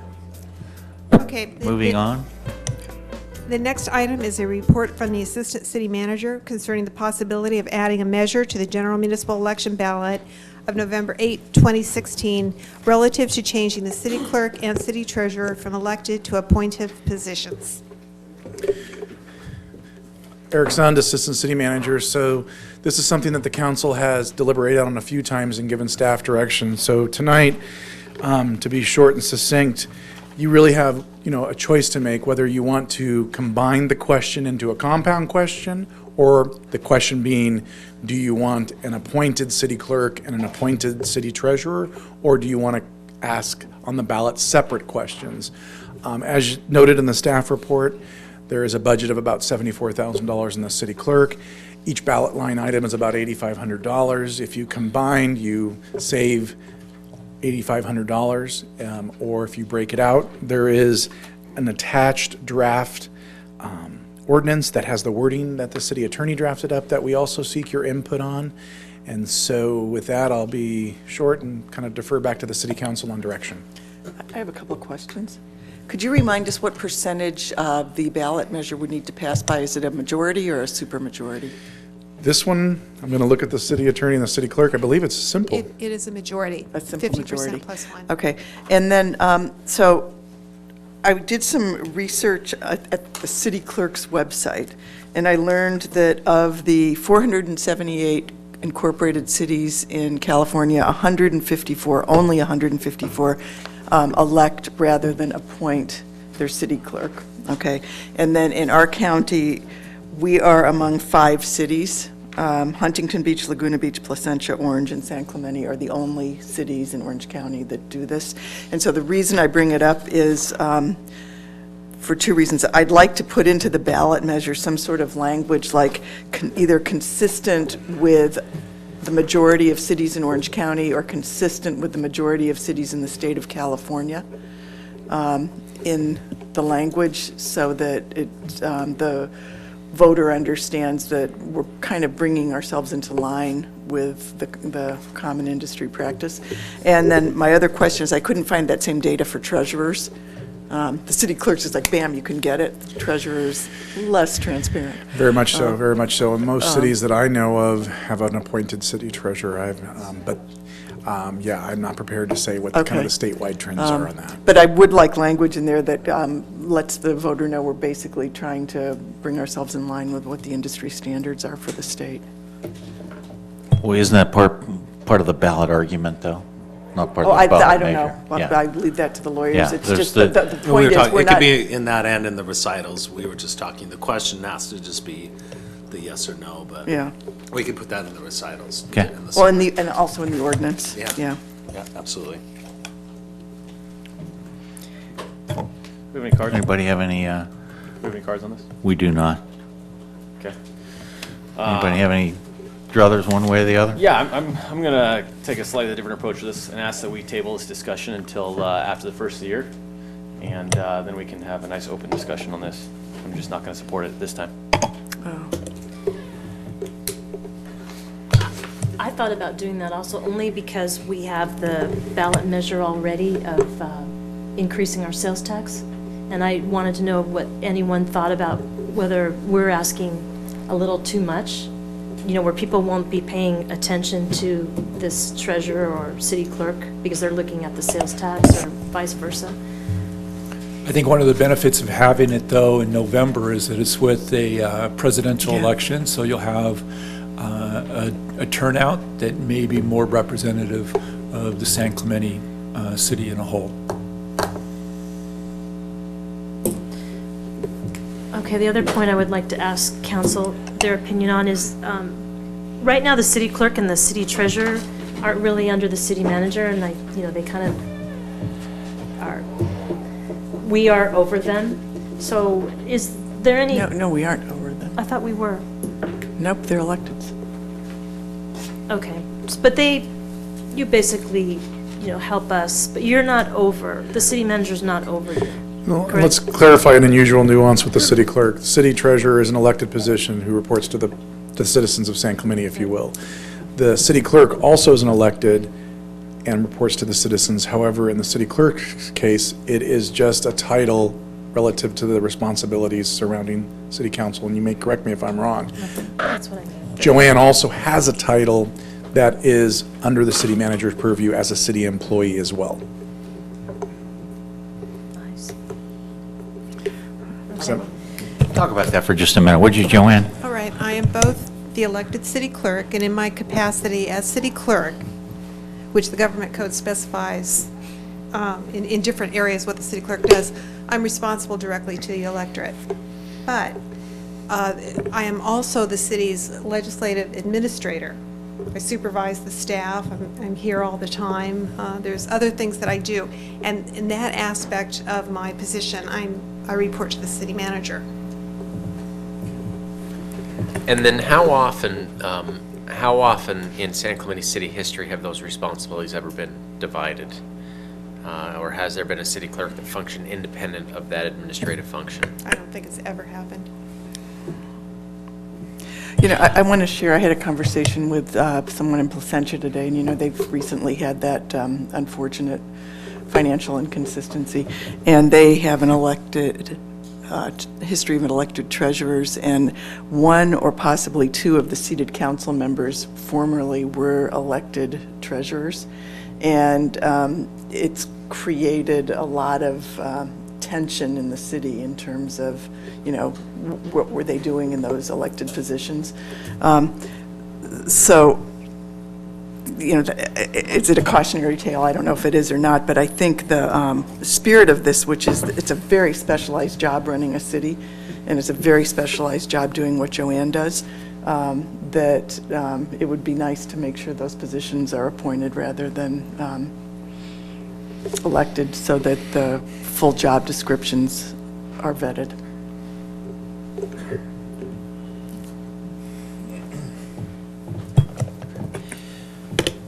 Tim, you got something? Yeah, you know, for years I've wanted this to be settled, this question to be settled with the voters, because initially when I took office, I'm like, well, why wouldn't the people vote for this, right? But then I realized in learning more about the subject matter is that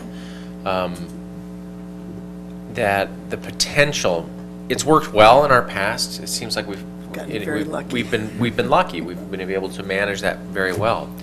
But you know, who's to say what the future will hold one way or the other, as to whether or not we'll continue to be lucky enough to have, you know, this type of performance, or something weird happens and you get almost like a Donald Trump, Hillary Clinton thing going on in San Clemente, right? So, I mean, you never know what's going to happen in San Clemente. And so I do want to settle this question.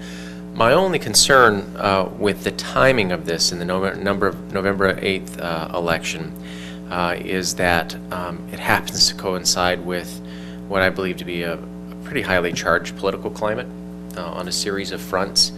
And I'd hate for it to be misinterpreted anything other than what I just said, which was to try and put something to bed that should have been done, you know, for the past decade, but for whatever reason has never come to fruition. So I'd hate for it to be misinterpreted in any other way than we're trying to effectively do what San Clemente's already done in a way, but just to be able to have that extra precaution put in place, that extra measure put in place that allows us to have that appointment. But I hate to be misinterpreted in any possible way that we're asserting a level of control over the positions when that's the last thing we want. But let the people settle the question is very appealing. I just hate for it to be misinterpreted anyway, and I just feel like in this climate, everything's getting misinterpreted. And so I just wonder about the timing. Tim, you said that so eloquently, I couldn't say it any better, and that's exactly why I'm going to move that we table this until the first of the year. But you know, let's go back to the fact that we'll have the largest turnout. If we're going to table it, we table it for 4 years, because people will be turning out for this election, and I think we can give them credit to be intelligent voters. No, that's exactly why I want to table it till the first year, so we can have the discussion and not have to be in the same position. I'd like to hear what the people have to say about it, because they can vote, you know, because my concern was that this would be perceived as taking away a privilege from the voter electorate. And I think what it really does is make all of us better understand what the two jobs are and make a decision accordingly based on our ideology. That's my hope of what people would understand, but it doesn't seem like the messages are really clear anywhere right now amongst our electorate in terms of what the direction is going. I'm just, when I'm saying it's a highly politicized climate, it just feels like right now that any measure is being blown into such, out of proportion that even the most innocuous ballot measure, like trying to do something to capture something we've always done, would be turned into something very different. So I'm very supportive of this. I think that, like I said, we've been extremely lucky with our treasurers and with our city clerks. I want to get it done. I'm just concerned that we're in a political atmosphere where the message would get muddled and twisted to a point where, it would ruin the question for the future. Is the council just taking away from the people the power to decide? And I don't want that. That's not what I want. I think that, what we want to do is to capture and to memorialize something that we've always done in this way. Tim, I share some of your concerns. However, you're banking on the fact that the political climate is going to improve in 4 years, and I just don't see that. We're down this social media road, and it's here forever. So I say there's no time like the present to get this cleared up. I think the city treasurer position is of essential importance for the city manager to be able to appoint somebody with our approval who we think is a enormously qualified city treasurer, like the one that we have currently and have had in the past.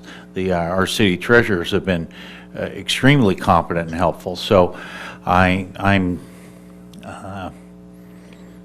say no time like the present, and if there's something that gets blown out of proportion on this, then so be it, because it certainly it's unavoidable, and it's time to do it, and I think it's time we Why would we have to go 4 years out, Bob? Why don't we just agendize it for the beginning of next year, and then we can make the decision then, and then it'll be placed on the next coming? Because if you put it on a ballot, it costs $8,500 next year.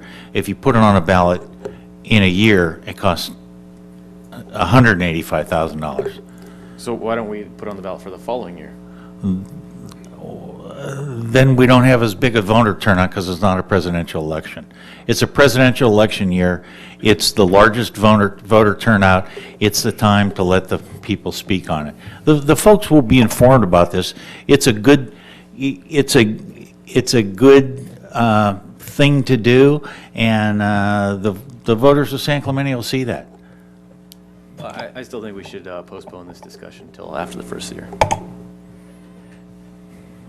Well, Is that a motion?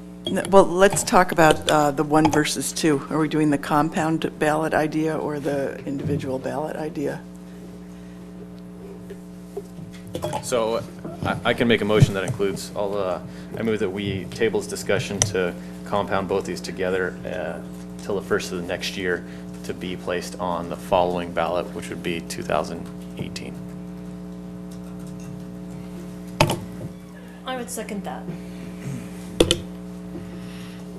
And it's for the reasons that Tim said. I think it would be opening up Joanne to discussions that maybe doesn't need to happen this year, and I think that would be a bad climate for that. Have we surveyed the public at all on this? Before we vote on that, Bob, can I just ask a few questions? Would that be okay? absolutely, please. Have we surveyed the public on what this is, and what's the past success rate in other cities that have brought this question up before? So first off, we have engaged a pollster to do a survey with the public. They have not initiated that survey. We're finalizing the questions with them. It's a very tricky scenario when creating the questions because you have to be very objective. You have to provide not, filled answers and create this objectivity on both of them. So we were in the beginning stages, so tonight's vote is important because we would not pursue, obviously, polling if that was to take place. It's about a $20,000, $25,000 expense, so we were waiting to get a little bit of direction here tonight before we went out with that expense. And I'll speak from my own experiences, not relative to an elected city clerk or an elected city treasurer. At the City of Long Beach, my previous agency, we had a Civil Service Commission. And we put on the ballot to eliminate the Civil Service Commission and bring that function into the Human Resources Department. One of the things that I've noticed numerous times, cities have a hard time being a marketing or campaigning for their positions, and there's also rules that do create some difficulties so that you don't say, I want this and not this and that type of thing. And that was about 5 years ago when it went to the ballot, and it failed miserably. And it was one of those things that you're speaking to where it was, what are they trying to do? They're trying to do something and cut corners and not give candidates a fair shake, if you will, through the recruitment process. And, you know, we never got the right story out there to say, no, this was going to improve the process and make things better for candidates, so to speak, with civil service. And so that's my own personal experience. I'd like to ask the city manager, would this change make it a better managed city from your point of view? If this were to be on the ballot and it were to go forward, that these would be appointed positions? I only know the model that we have right now. I've never worked in a city where it was appointed. It's always been elected in the cities that I've been in. And those cities have slowly gone, after I've left them, have slowly gone to the appointed model.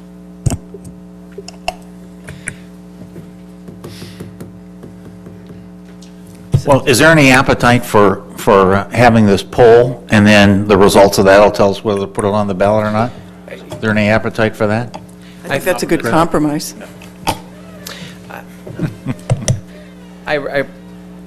This is in my estimation, you know, when I look at this question, I think I can bank comfortably on the fact, I think we'll be able to be lucky as a city for a few more years while we entertain this question. And the reason why is because it feels as if, particularly when the messaging in this campaign cycle is, I'm concerned that if we ask this question to voters and it gets politicized and distorted, we'll answer it wrongly for the next 20 to 30 years because it'll be turned back by the voters and not for the right reasons. So I'd rather ask it in a climate that's going to be far more, let me put it this way, that's going to be far more less toxic, maybe less politicized than what we're currently encountering. I can pray, I can hope. Why do you think this would be politicized? It's pretty everything. I am asking that. Why? You are not being serious. Well, why don't you answer my question respectfully and with civility? I can answer that. Laura, you asked me the question. I can answer that. All I have is the past few months as a guide, and it feels like even the most innocuous, well-meaning, you know, intention has been broadsided as being this, you know, this terrible plot to, you know, ruin the city of San Clemente for whatever reason that may be. I don't feel as if right now there's a high level of logical trust and engagement on either side. And so I'd rather take I'd rather take a question that is something that is extremely well-meaning, that is extremely good for the city of San Clemente, and ask in an environment will be answered correctly in terms of, you know, people will be logical and rational. Turnout is a concern. That's why I think it's not next cycle. It'd be 2 Novembers from now during the next council cycle. But at that point, you've got 3 council members turning over, and maybe you'll have, you know, a better view of it then. I just, you know, well, at this point, I just don't have a lot of, I don't have a lot of faith that even this gesture for the good of San Clemente will be seen as such. Joanne, when is your term up? It's up this year. Okay. Are you intending to run again? Yes. So I would. Is there a motion and a second? What's the motion? The motion that I previously stated, which is table is till the first of the year and combine the two. Second.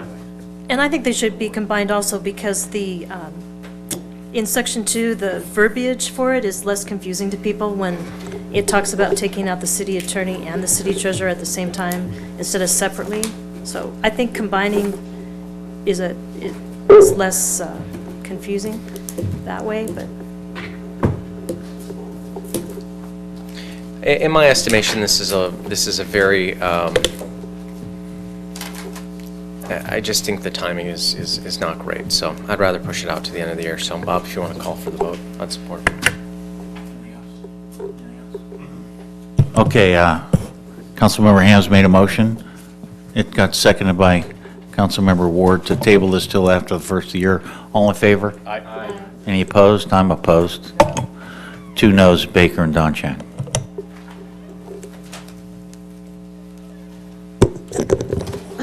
Okay, the next item on the agenda is a report from the Beaches, Parks, and Recreation Department concerning approval of a concession agreement for banquet and wedding service operations at the Old Hanson Beach Club.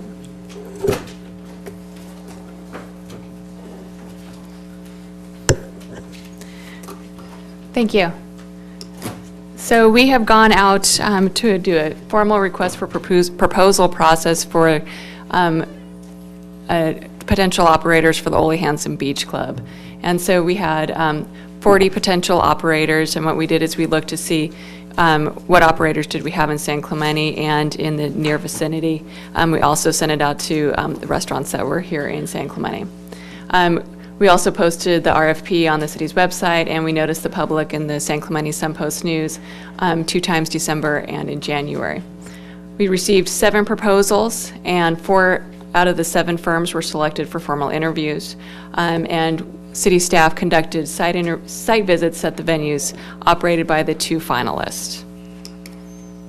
So here is the proposed pricing from the recommended vendor, 24 Carats.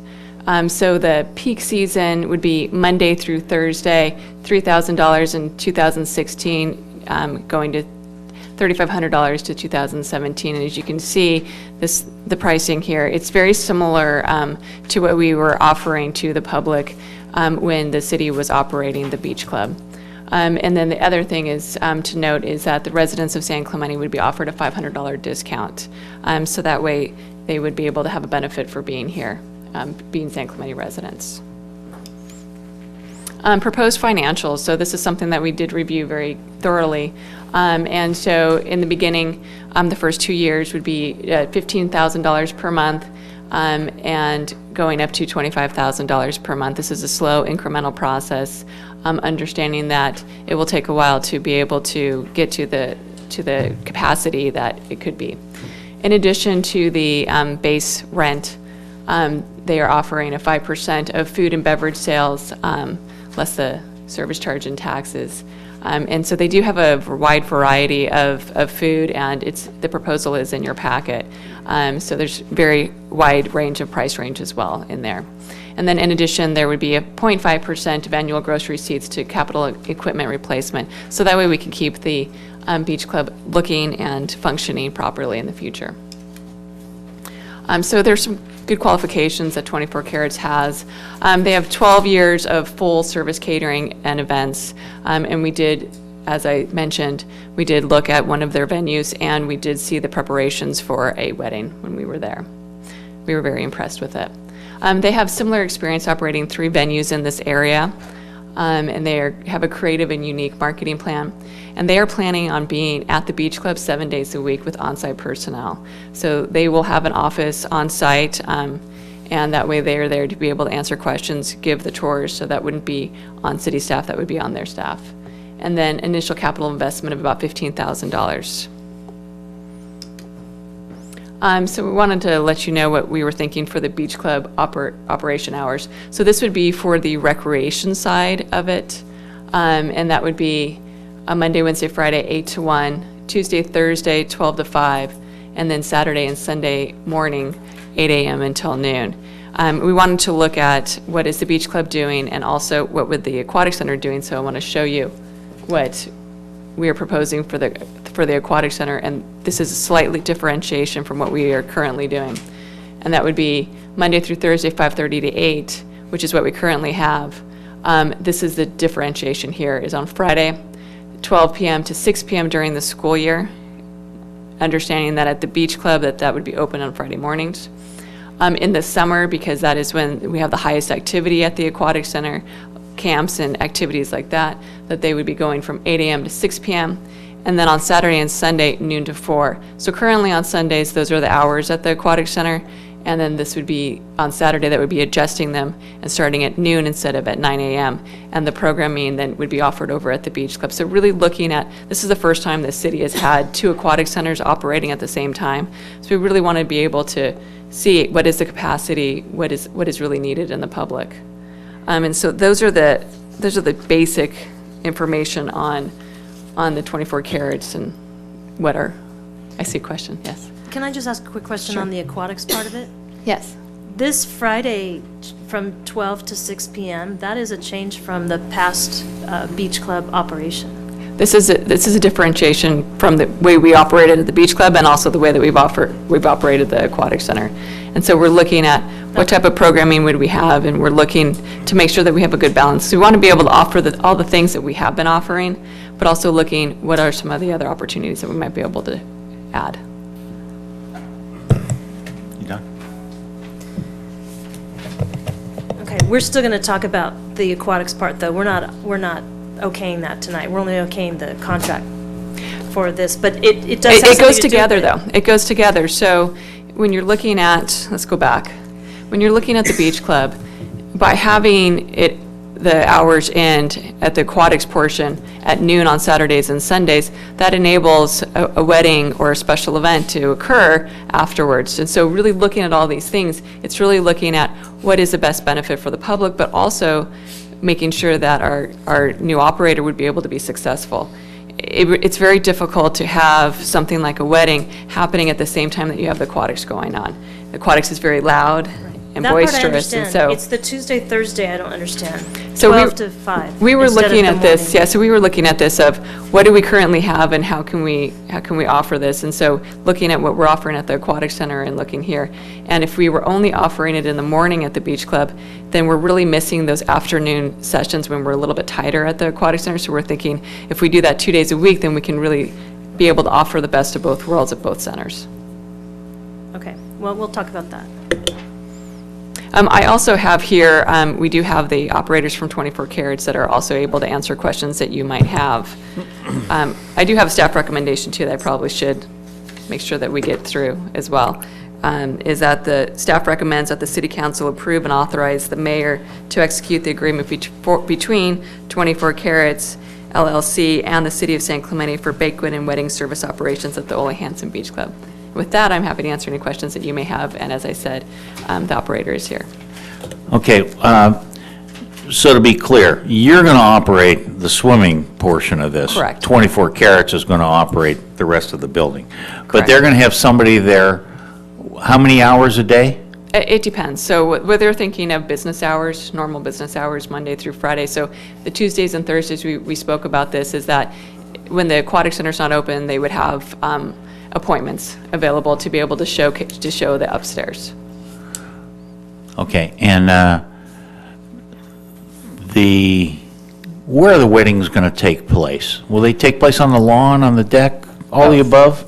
Both. So the way that we've operated in the past is a similar way to what they're looking to do in the future, which would be if there is a wedding ceremony on the lawn, it would just be the wedding ceremony, and they would not be able to have the reception on the lawn. We do have neighbors that are in close proximity, and so they could have them there, or they could have them upstairs, which we've had wedding ceremonies upstairs as well. It depends on the size of the wedding party and what they're looking to do, but they can do either or. Say that again, if you get married on the lawn, you can't what? So they can get married on the lawn, but they cannot have their reception on the lawn. Reception on the lawn, okay, the reception's got to be inside, okay. Correct. All right, very good. All right, I got some questions for 24 Carats, or do you have some more for Pam? I just have one quick one. Sure. The club You've got room something. seemed to be an issue with a lot of the vendors, and they were asking for use of the club room. But I understand we use that a lot for our recreation programs, especially in the summer time. So how does that work out with 24 Carat on use of the club room? So when the beach club is open for the recreation hours that are listed here, the club room would be the city use.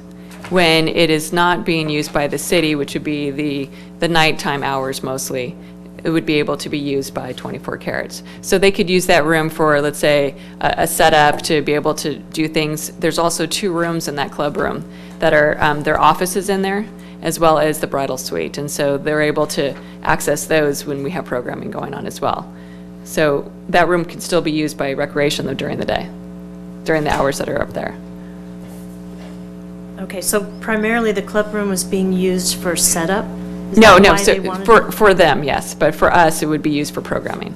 But it wouldn't be, it's available to them, but it wouldn't be rented for like an event? Correct. In just that room? Correct. Okay, so it's not a rental space, it's just something that they would be able to use? Correct.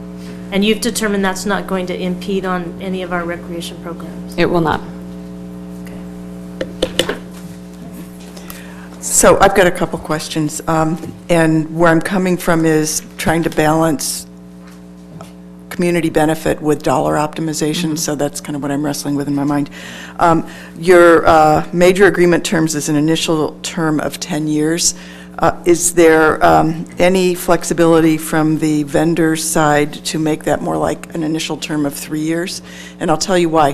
When I look at those hours of operation, and you made the point yourself that this is the first time in the history of our city that we've had 2 pools concurrently, I feel that to lock in those hours of operation for 10 years is not a good deal for the public.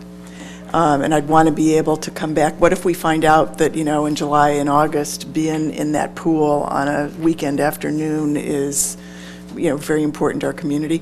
So my first question is, can we talk about this 10 years plus 2 successive 5-year options, especially against the backdrop of a 12-year-old company? So it's a 12-year-old company getting a 20-year-old deal. So that's number one. And then with the CASA, the city gets a handful of event dates free. Are we going to get that for the beach club as well, so that if, there's a entertaining the Camp Pendleton dignitaries or something, if we feel as a city that this is an important use of the facility, is that in the contract? So those are my 2 big questions, length of the contract and access to the venue. So I'll answer both, but then also defer to 24 Carats for your question that you Okay. also asked. So going back to the question of the free dates, yes, those are going to exist in the agreement. We made that very clear during the interview process with all proposers that we wanted to have that same arrangement where we could work with them in a partnership to have dates accommodated so we could do events there like we've done with the Casa Romantica as And well. how So, many? How many? I think, I'd have to go back, I think we're looking at maybe 6 or 7 in total. I think with the Casa we have, I'm looking to James, we have 9. So there's that, and then the other question with regards to the term. So good question. The reasoning for the 10-year agreement is basically the template that we used for Wedgwood at the golf course. I know that there's a lot of investment and vamp-up costs that any vendor would have to take on to begin the marketing and so forth to kind of put that branding out there, if you will. But I will allow 24 Carats to address your question on a shorter time frame. We have 2 major lease agreements in the city currently for concessionaires. Fisherman's, which is on a 30-year lease, and then we have the Wedgwood, which is on a 10-year. And so the rationale for staff was to kind of follow the 10-year model for our concessionaire agreement because, again, in this particular case, it's been dormant for upwards of 3 years, and we need to get it back rejuvenized in the market so that people understand that this is a potential destination for a wedding or a party or whatever the case may be, and it's going to take some time to get that out there. But with that, I'll ask Norm Bennett, the CEO of 24 Carats, to come up. And before you do that, this was before any of our time, the beach fire contract at the Muni Golf Course, at that time, that seated council envisioned that as being kind of a high-end dinner destination. What were the terms of that contract, and how did that end for us? Tom Rendina's in the crowd, and I'll ask him to come He's up. behind you. There he is. There he is. I can't be seen back here. Yeah. So if he wants to address that, then we'll have him. And I'm sorry, you wanted to know what the original term What the as in- terms were and how that ended. The agreement for the golf course clubhouse is an original 5-year with 3 5-year renewal options at the discretion of the lessee. So it's their option to renew. So that was the beach fires deal. That was Wedgwood's deal. No, I'm talking about beach fire because my understanding is that the seated council at the time envisioned that being a high-end dinner destination, and so that was what the RFP was. And then it didn't work out well for Beach Fire. A lot of reasons why, but. And I have to check to be sure. I believe that it was an initial 10-year period because he made a major investment. He put $200,000 or $300,000 of his own money into the leasehold improvements. But I will check that and make sure. I believe it was an initial 10. And then when it went south, what recourse did the city have in the contract? Well, the contract allowed us to give him notice of default, and if he didn't cure it within 30 days, to proceed with an eviction. I believe. And that would be standard language in this contract as well? It is. It is. The contract's currently under review, but it is modeled after the agreement that we used with Wedgwood. So I would be interested to hear 24 Karat's thoughts on a 5-year rather than a 10-year. If I may also weigh in on that, that was actually one of my primary concerns was too, is that this is a very new concept for us. 24 Karat's is also, you know, it comes with great referrals, but there ought to be a point after a couple years where we can check in, look at, review, see if we're up to stuff, because frankly, a default notice with a termination proceeding is very onerous. That's a high bar. I mean, you got to really be bad at it. But what happens if it's just not up what we wanted, if it's not working out? Do we have termination rights at that point, or are we going to have to wait till year 10 to look at it? So you know, I'd like to see something that allows us to, you know, gives us an opportunity to revisit and make sure everything's going well, and, you know, and be frank with our concerns, other than 10 years from now. So that was just to build on that. Well, before you start down that road, I want to hear more about the initial capital investment. Did we leave a zero off there? It said $15,000. It's a limited capital investment on their part, and just essentially the furnishings inside that they need. I thought we were short $100,000 in what happened there?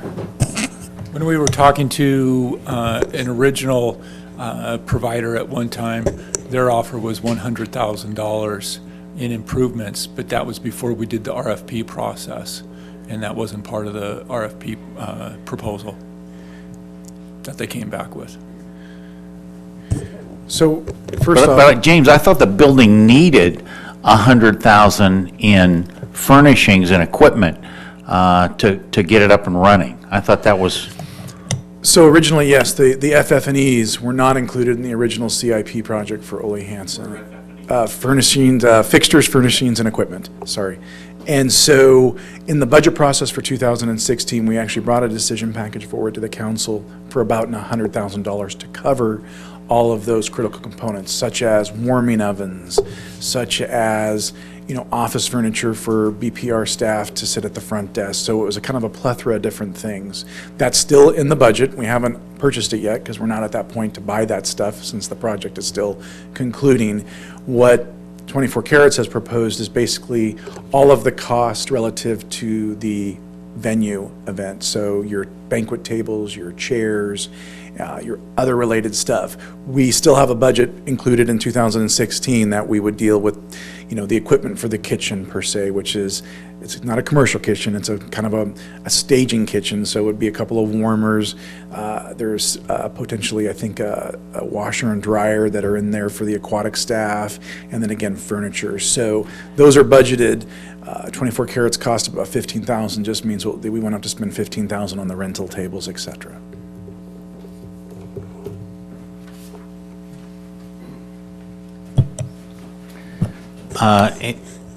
Before you start again, Tom, sorry.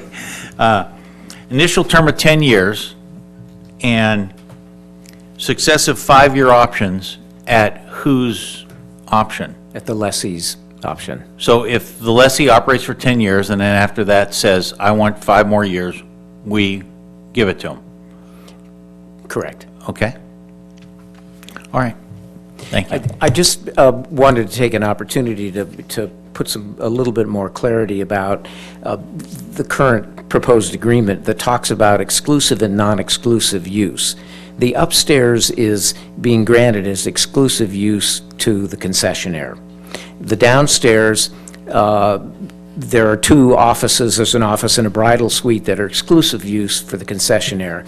And currently, the language says Friday, Saturday, and Sunday.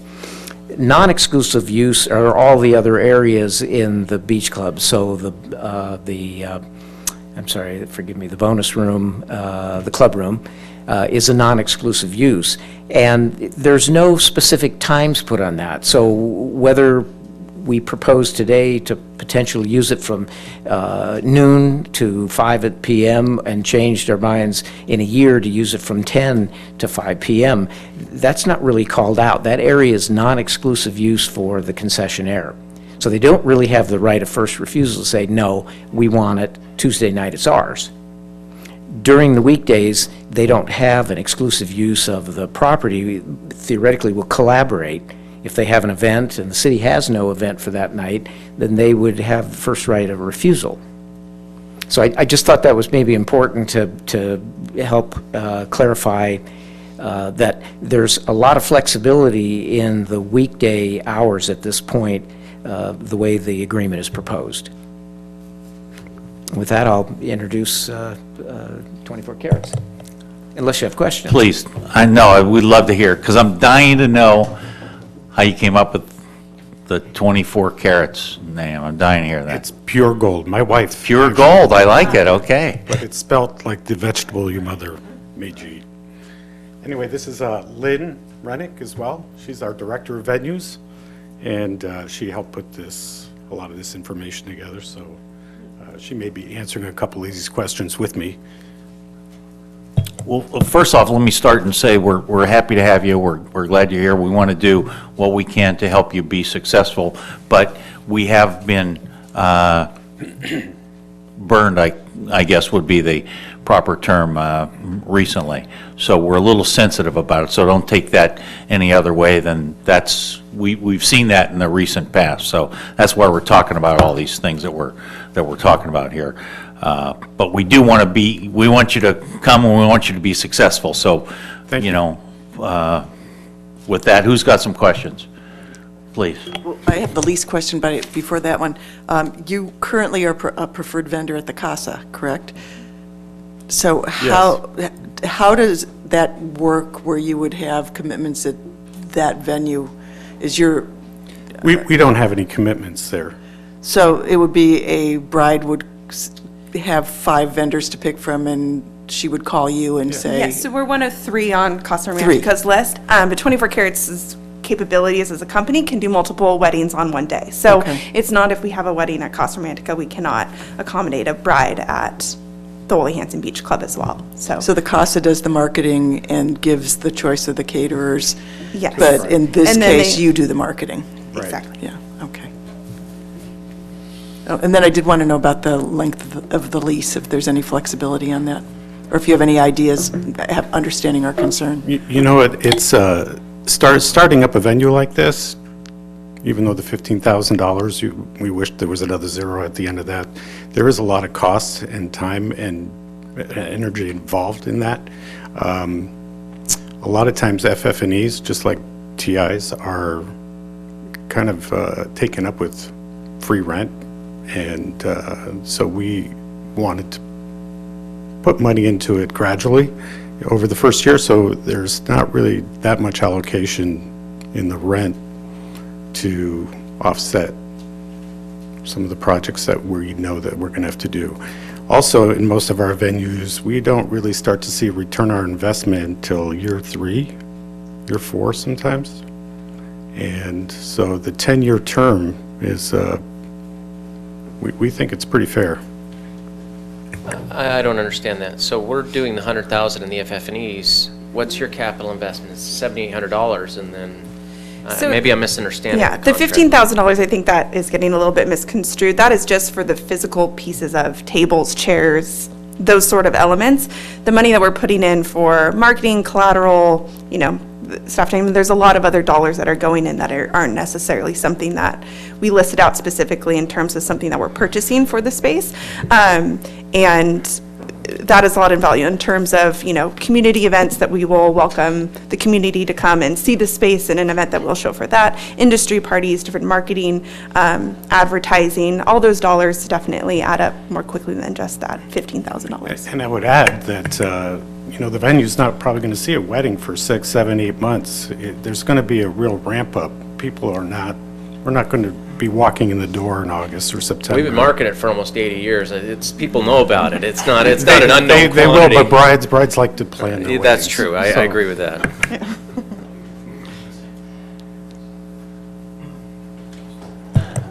Well, what's that? I do have one card on it, but I want to ask one more question about,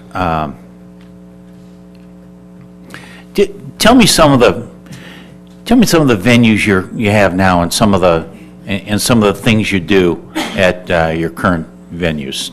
Tell me, besides weddings. Of course, weddings is the big one, but what are some of the other things you do? We do all different types of events. So our most local venue is Franciscan Gardens in San Juan Capistrano. And we have there, for an example, in terms of year leases, we have a 20-year lease at that location as well. So it's a 10 plus 10. So to give you an idea of similar venues, the 10-year agreement is a similar structure that we have at other venues. And so that particular location is predominantly weddings, but we do a lot of birthday parties, bar mitzvahs, all different types of events. We have another location in Anaheim, and we draw from a lot of the convention business. We do a lot of more corporate business at that specific facility. We also host some proms, winter formals, other high school events in that nature, a lot of community events. We do a lot of community events with the city of Anaheim, for the fire department, for the city, for the bureau, things along those lines. So I definitely see the Ole Hanson not only hosting a lot of weddings, but a lot of the community events, birthday parties, showers, all types of a range of different events, as well as a lot of corporate meetings and different things to fill throughout some of the evening times in the week as well. Okay. Anybody else have a question? All right, we've got a member of the public that would like to speak about this. So, Mr. Mark Holcomb, please.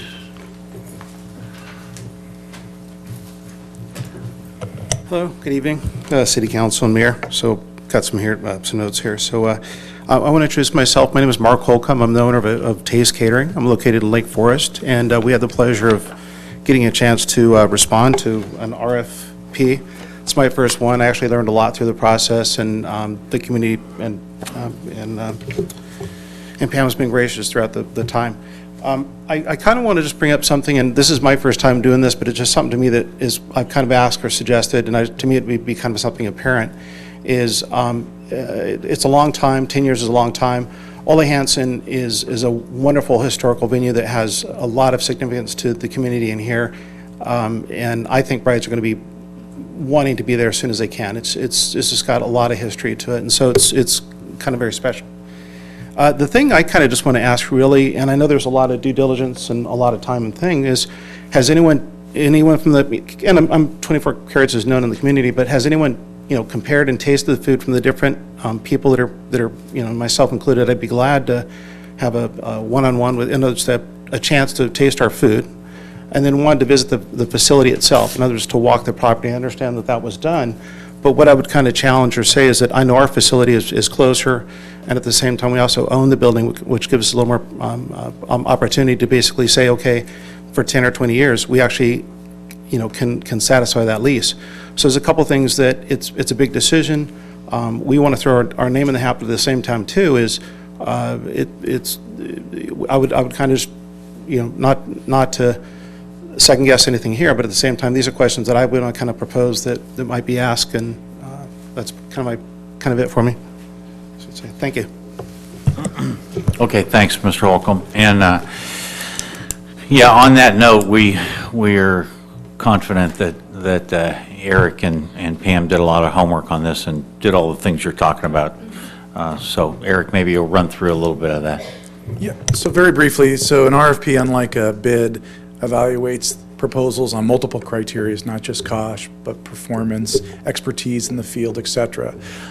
So of all of the proposals that we got, we had good proposals, but we had to narrow the field down and look at people who had more experience in operating similar venue operations and so forth. Of the vendors that we did bring in for the first interview, yes, we actually did tastings with all of them, And so we were sampling all of their food, not only appetizers, salads, main courses, and desserts, and presentation that they gave us. So we were able to go through those samplings, and I will say it was a lot of food in one day. However, one of the things that 24 Carats stood amongst all the rest was the quality of their food, which was one of the things that is kind of hard to quantify in an RFP process, but when you go to a wedding venue, the one thing that you typically walk away from is, how was the food? Or, did I get the rubber banquet chicken and so forth? And that was one thing that Norm kind of humbly didn't address. Norm started as a trained professional chef, and so that was the kind of the prime reason for 24 Carats starting their business, is to provide good food. And I think many of the council members knows I like good food. And so one thing that we will be offering to all the vendors that did not make it to this recommendation is something that we'll be doing is a debriefing with all of them, if they are open to it, to communicate where they excelled and where they didn't excel, because I think that's a good learning curve for future opportunities, whether it's with us or other agencies and participating in an RFP process. So we will offer that up to all the vendors that did not make the recommendation, if you will. Okay, thank you. Did you hear that, Mr. Holcomb? Thank you. Thank you, sir.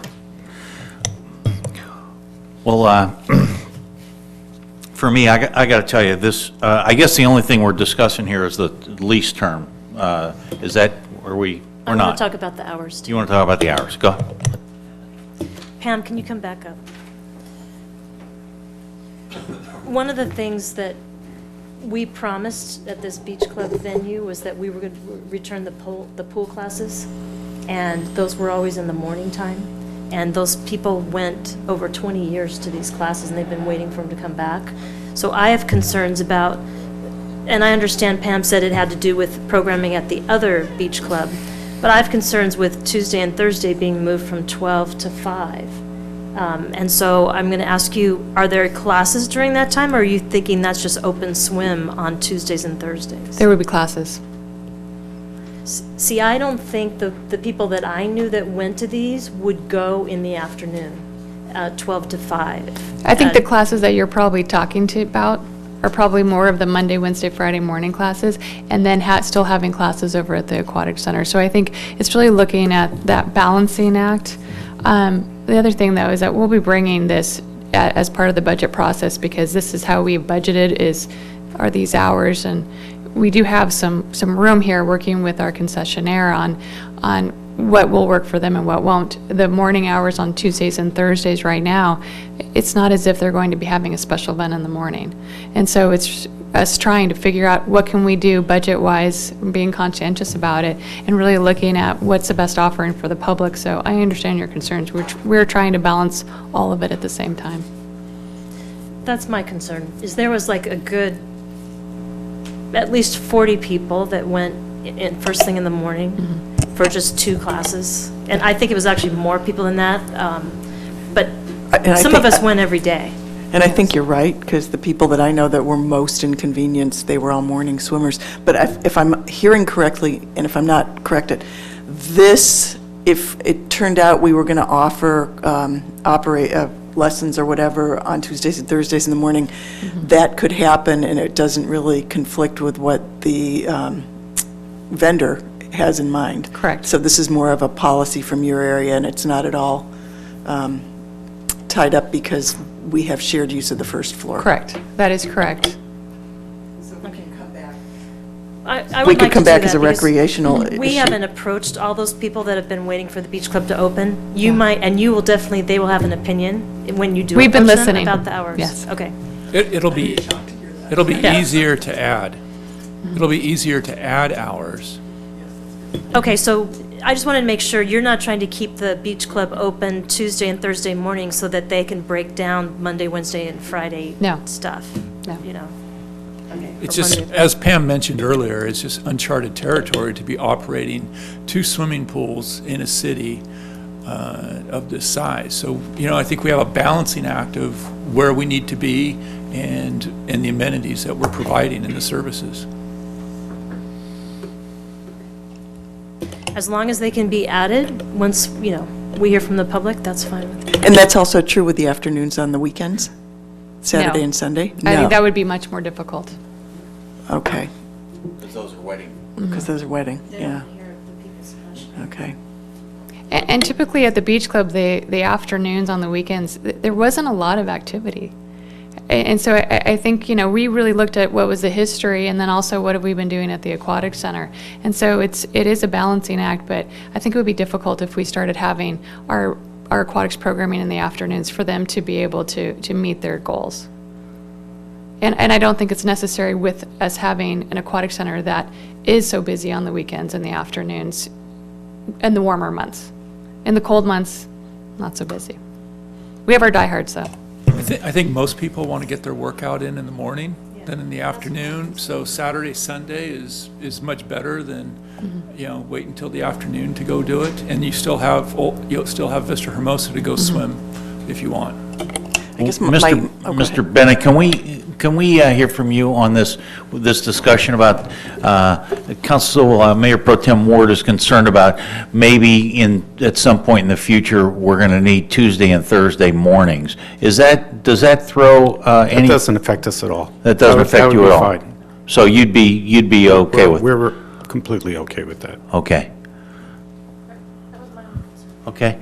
Anybody want to talk about the lease terms? Frankly, I got to tell you, we are happy with Wedgwood. Did we give Wedgwood a 10-year lease? Wedgwood's got a 10-year lease. We're very happy with them. They've been doing a fabulous job down there. And frankly, I think we should, I will be supporting giving 24 Carats a 10-year lease also. But I would like a little insurance policy that after that 10 years, that option comes at our option and not 24 Carats.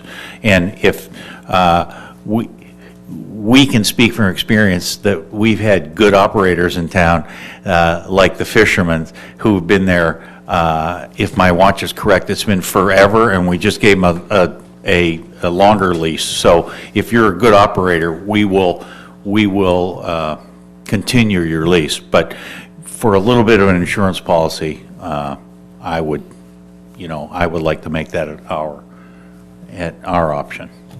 Yeah, I think implicit in our agreement is that option at 10 years. That's exactly what the staff proposal is. I got a different take on this. This is brand new. We put, in all due respect to 24 Carat and their investments, we just put $5 million into this club of the taxpayers' monies. And although I do trust that they're very good and the staff has made a good decision, I don't trust 10 years worth of operation. I'd rather have a 5-year option that we can, at the 5 years, that it's our option to renew as well as theirs. If it's not working out, then it will be elementary, but that's a big commitment. And we've made it a very significant capital investment. Matter of fact, we have the potential to make another significant capital investment in our budget decisions coming up for another $100,000 of improvements. And so, this is a brand new concept. A little bit different from the clubhouse in that regard is that we went through one operator who failed, and so we maybe had a better information of what we were looking for in the second one. This is brand new for us in terms of what we're in terms of running that event for us. So I'd rather have a 5-year check-in. I'm expecting it to be extremely successful. I have no doubts based on staff's recommendation to be very successful. But we may not be seeing something that that we need to maybe tune up on at year 5. So I'd rather have a renewal option at 5-year for both of us, mutual, and then 5 years after that we can continue on successfully into the future. I support that direction. And the other thing, I don't know what the answer is, and the lawyer can tell us. I want some sort of mechanism that in year 1 we have a conversation going and there's something that protects the city from ourselves, because it is a brand new facility. Reading through this material, I think one of the kitchens is kind of a question mark on the first floor. There's so many moving parts going on right now. And so I don't know what it would look like and what the thresholds would be, but at the end of year 1, I'd like to have the flexibility to check in on the hours, check in on, I see you give a $500 discount to the residents, see what blend of your business is local versus coming from, the region, and just basically have a check-in and make sure we're being good landlords and the expectation is being met on the other side.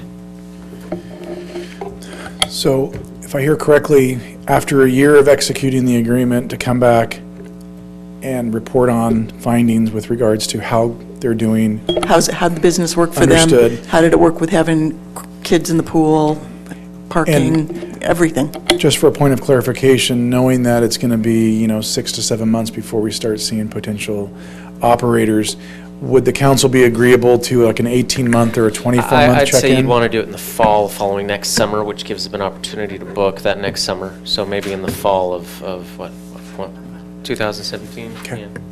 Okay. Yeah, but at that meeting, I mean, we don't have any recourse at that meeting. You're not suggesting that we can say, I want, these kids want that pool Saturday and Sunday night, so we don't want you anymore. I think the point is it's better to tune up the relationship and identify some weak spots early as opposed to letting it aggravated before year 5 comes along. It would be great for us to be able to communicate very clearly what we're hearing from the public and be able to just get that out there, and so we're addressing that. Well, Tim, I'd be confident that city staff will be doing that all the time. I mean, constantly. I have no doubt, but this is a new concept. I think it's worth revisiting. Listen, we don't have, I wouldn't feel comfortable terminating an option 2 years in, but I do think it's worth a checkup. This is new for us. It's a little uncomfortable for me. Just trying to clarify that. A checkup's great. I vote yes, but I don't want to check up with a cancel stamp on it. Absolutely, and I just wanted to speak to that was something that we even put in our RFP, that we welcome and would encourage annual reviews, that we sit down all together and see what's working for both of us. We want to hear I'm sure we're going to hear from the city what's working, what's not working throughout the whole process, but we'd love to have the annual reviews, how we're doing, what our sales are, how we're looking, what the projection is for next year, and just how the marketing is going, and absolutely, we welcome that transparency and want to have that going back and forth throughout the whole process, so absolutely welcome that. And we've had relationships with just our, landlords as well as other cities where we do that same situation, and it only works to benefit both of us, and we're more than happy to do that. Can I ask a question really quick? Is there going to be any self-decorating going on by any of the clients, or do you handle that solely? Decorating, because I saw that in here, that some of the vendors had no staples, no this, no that. Our $5 million building should not have staples all up on the walls and everything. So can you tell me how that works? Absolutely. So we work at many historic properties, and we have very stringent rules in terms of decoration, and so our staff is on site the entire time to ensure none of that happens. So not only do we have people sign liabilities that state as such that they can't permanently affix anything, that they can't use red rose petals, glitter, everything that's going to tarnish the property. In addition, we have people there monitoring it the whole time, and we take security deposits should it doesn't happen, but should something, cross lines, we make sure that is accounted for.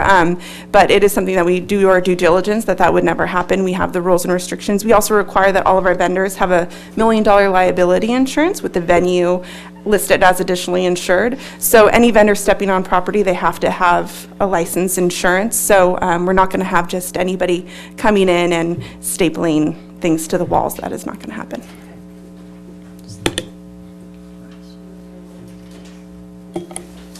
So, should I make it? Well, I was going to say too, and I'm going to do one better than every year. As we do our quarterly reports, one of the things that, if you can remember, we've been reporting on the revenue that Wedgwood has been exceeding our limitations. So we would also segue this into our quarterly reports and provide updates to the council on our revenues, whether they're meeting our objectives or exceeding them and so forth. So we would also quarterly report. Well, I guess we should ask the vendor if this 5-year lease with 5-year options is going to be... I'm going to support it regardless if the vendor thinks it's a good idea or not. I'd like to hear what he's got to say. I would really ask you to support us in that. I don't know how much homework you guys have done about 24 carats. We have an incredible reputation, and we've had leases currently that have gone on 8 years with some venues, and we're not going anywhere. And our whole reputation's on just how it's just excellence. We give incredible service, incredible food, and people love us. Norm, I'll tell you why we're concerned, because we had a vendor that had 3 very successful restaurants, came in I don't know, within 2.5 years, it was completely kaput. So we're a little gun shy about that. So I sense that that's where we're going with this. So I'm glad you said that, but Yeah, a lot of investment is going to be made, so, yeah, it's, I would definitely prefer the 5 years, the 10 years. If we did do 5 years, I would like there to be maybe some parameters spelled out of why we wouldn't get the renewal. It just can't be, it's got to be completely performance-driven. We've never done that. We have never done that when leases come up. Our successful concessionaires have always been, because one thing we've learned as a council is when you have a successful concessionaire, like we hope you're going to be, we as a council want to keep you and help you be successful. That's our thought. That's what we want. That's because successful concessionaires are hard to come by, and when we get one, we want to keep. So we'll hope you'll be successful, and we'll hope that we'll be able to keep you. There won't be any, my toast was burned, so let's get rid of them. So. Oh, you want to do it? No, you go ahead. There will be amendments to contract 16-32 that would, so the staff recommendation is to approve and authorize the mayor to execute contract 16-32 with these amendments. The initial term would be 5 years plus 3 successive 5-year extensions. Okay. That it will be spelled out that at each of those 5-year milestones, it's a mutual two-sided decision, not a one-sided decision, and that at the 18-month point, there will be a touch base to make sure that we're being a good landlord and the tenant is delivering at the level that their Yelp reviews suggest they're capable of. You have a 5-star Yelp review. That's incredible for a catering service. So that would be the motion. Between the City of San Clemente and 24 Carats LLC, providing for banquet and wedding service operations at the Ole Hanson Beach Club. I'll second that. Okay, before we vote on that, I'd like to have the city attorney weigh in on this and see if we've done anything that's... No, Mayor. Well, one thing, and so let me, we were having the sidebar about one point we'd like you to clarify. What we understand about the base term extensions based on bilateral consent, we got that. What was contemplated in the staff report was rent steps that were set if the extension occurred. So in other words, whether to extend was negotiable, but not the rent steps. And so what we understood you did is compress that schedule down, but you would keep these rent steps in place for any extension. So that would not be negotiable, but the yes or no would be. Well, okay. But the 5-year, we both have to consent to it, but what if Mr. Bennett says, well, I guess either one of us could say no then. Mr. Bennett could say, I'm tired of dealing with you people, I'm out of here. Yeah, I think that it'd have to work that way. It would have to be a bilateral option. Bilateral meaning either one of us could say no. Anybody could walk away. Okay. Motion by Doncheck, second by Brown, all in favor? Aye. Aye. Any opposed? Pass unanimously. Thank you, sir. We can't wait for you to open.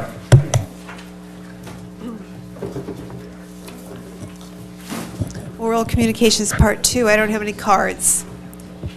City Manager? City Attorney?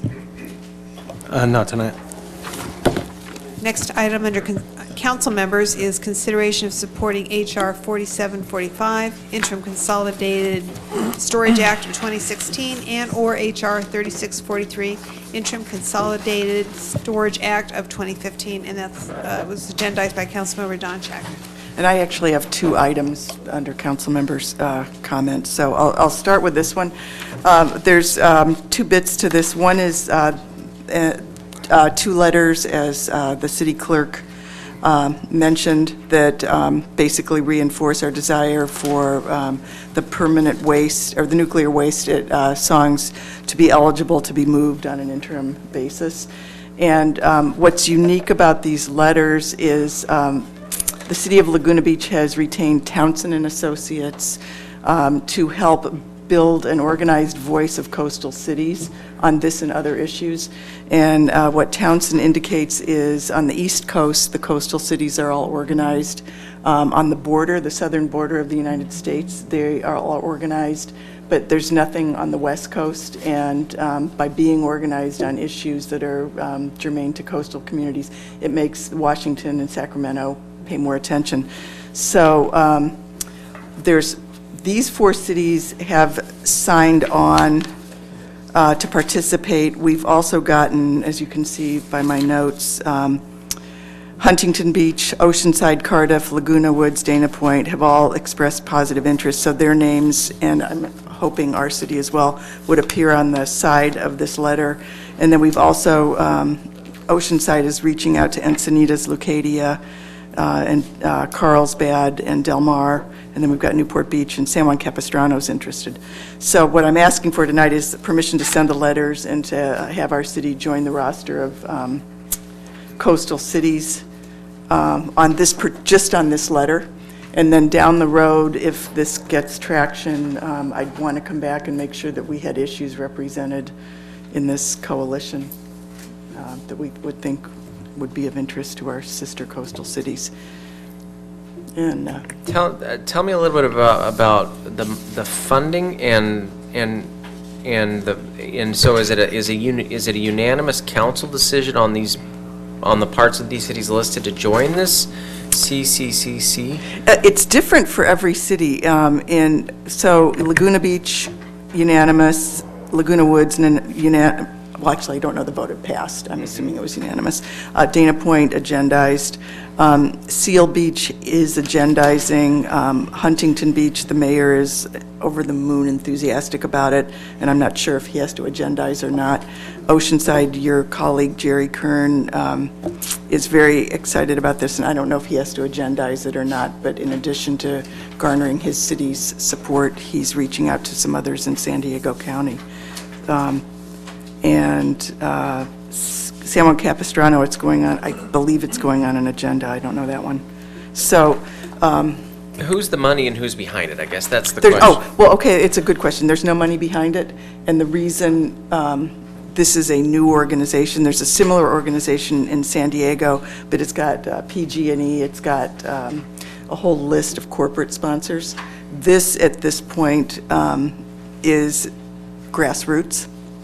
And depending on where it goes, the organization which our city coincidentally belongs to in San Diego, we kick in, what, $2,000 a year? And when we talked to Tom Vonnegut about that, because he's our appointee, he didn't even know he was our appointee. So let's just say hypothetically, that $2,000 moves off of that over to this at some date in the future, depending on if we like the agenda than the mission. So, but the immediate need is for support for these two bills. So I'm just looking at, I see what you're saying. So there's other areas of the country that have these coalitions that are put together.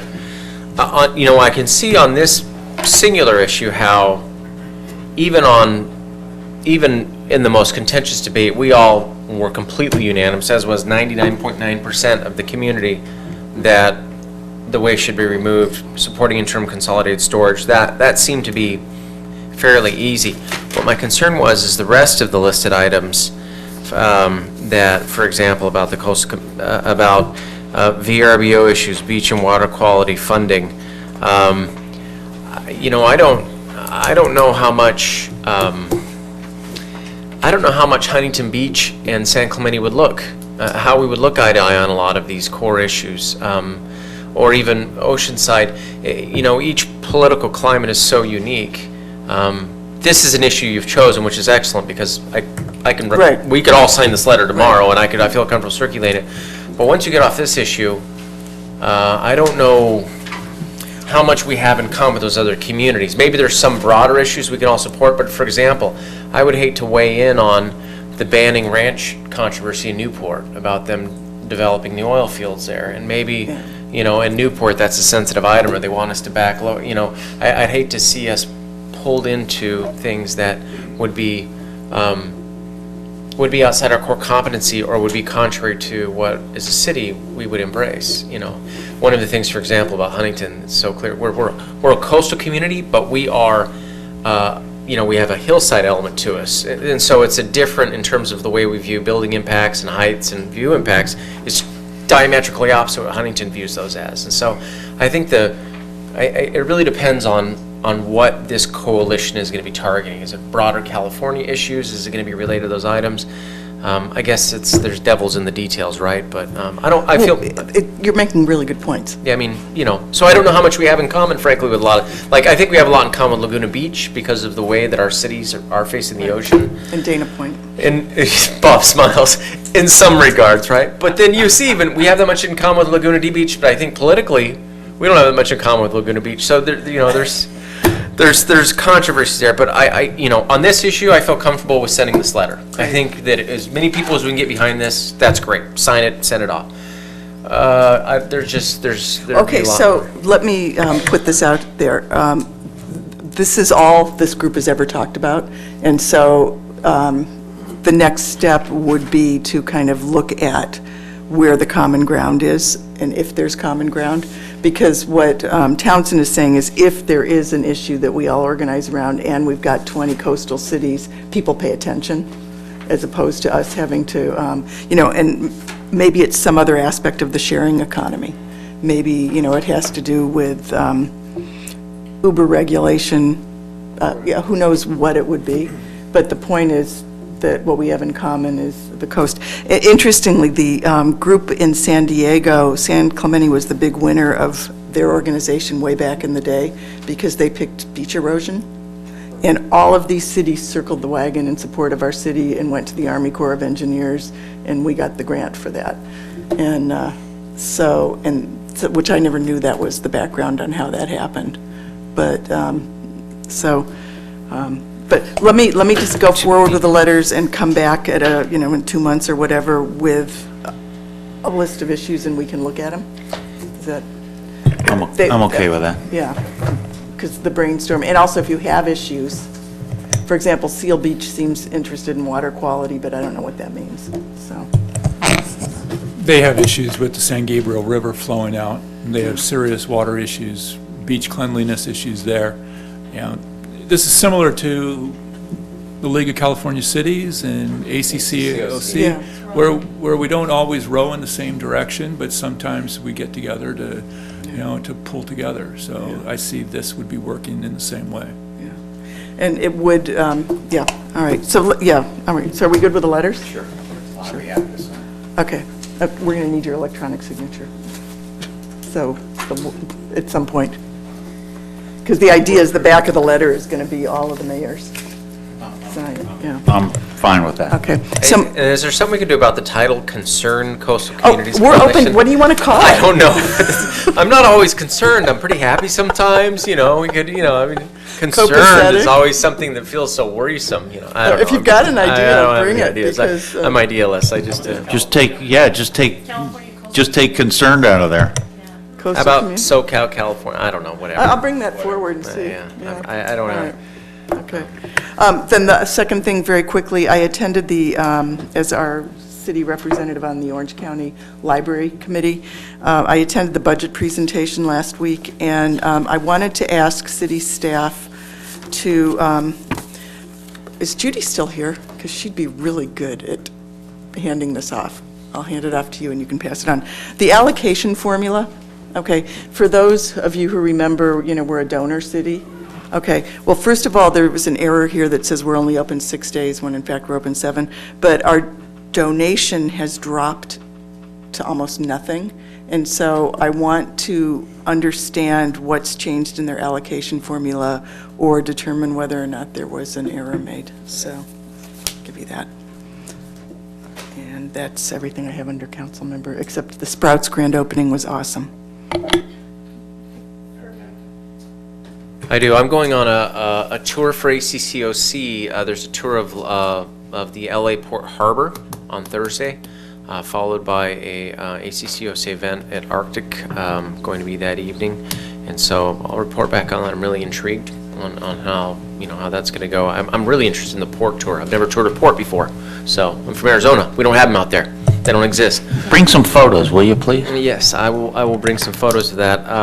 I also wanted to thank, I went on a ride-along on Friday, and I wanted to thank the Orange County Sheriffs and Deputy Zill for hosting me. It was great, and really enjoyed it, and every time it renews my respect for Sheriff's Department and all they do for our city, so. I have a council comment.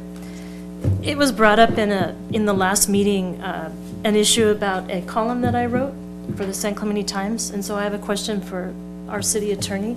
Were you asked to review that issue? Yeah, we did at the behest of the city manager. Okay, can you give your opinion on that? Sure. Just in a nutshell, the concern was raised about some effort made by city staff to coordinate Mayor Pro Tem Ward's contribution to the council corner in the local newspaper. It's a corner of the newspaper reserved for comments by council members, and I believe you rotated, if I remember right. And so in preparation for a column that appeared in early April, there was correspondence between Mrs. Ward and staff members who are charged with acting as liaison between the newspaper and the city for that. The question was raised, the allegation was raised that effort violated government code provisions that prohibit the use of city funds and resources for political purposes. And the allegation was in connection with initiative petitions that are circulating now with regard to a measure that could be on the November ballot or a ballot subsequent to that. So what we did, obviously, we want to make sure that city staff conforms to the constraints of the government code in this regard and with regard to all the laws that apply. And so we looked with help from the staff at this effort and concluded that it didn't violate the laws that were raised. The government code, and I don't want to go on too long, but there's just 3 quick points. The government code defines ballot measure in this prohibition as a measure that's qualified for the ballot. That's not where we were at the time that this article was written. The California Attorney General has urged that cities use caution in looking at how close we are to that point in time. But in this case, the effort by staff occurred before the measure that's being circulated was even noticed for the public. So it not only wasn't on the ballot, the petitioners hadn't even noticed that the petitions were going to be circulated. Finally, the California law gives the council the ability to adopt a position on ballot measures and to make that position known. So there's explicit authorization for city staff to take a position taken by council on a measure and to propagate that. And we looked at the level of effort involved here, interviewed staff members that knew about it, and concluded that the work was really de minimis. It was work about who provides the headlines for the articles, what the word count limit is. It wasn't substantive work on the position. that was later published. So we concluded that as complicated as these laws are, they weren't violated. That doesn't mean that we just go on about our lives. Mr. Makshinoff and every one of you who has contacted me individually about this has suggested that we work really hard to educate staff, inform staff, and so at the management level down to everyone else who might need to know about this. Of course, we've made staff know about the cautions. We've circulated a memo and some guidelines about how to be really careful with this during the election season. But again, because the work was de minimis, because it was in a normal liaison role between the city council member and the newspaper, and because it occurred well before the matter was qualified for the ballot, in fact, even before publication of the notice to circulate this petition happened, it wasn't a violation of the code. There are other, I'm not, by the way, the enforcement agency on any of this. I don't audit behavior in this regard. It's my role to help the city as a corporate institution with compliance, and we've spent a lot of time doing that, as we do when these issues come up along the way. We spend even more time helping you with what's on your agenda next, which is deciding who gets to vote on second readings of zoning ordinances. So that's our job. But Kathy had asked, was concerned about our conclusion. We'd written it down for the city manager, and she wanted me to explain that to the council tonight. Thank you very much. That's all I have. I got a couple of things. I'd like to get on the agenda for next meeting. The Orange County Fire Authority is starting a drowning prevention education campaign, and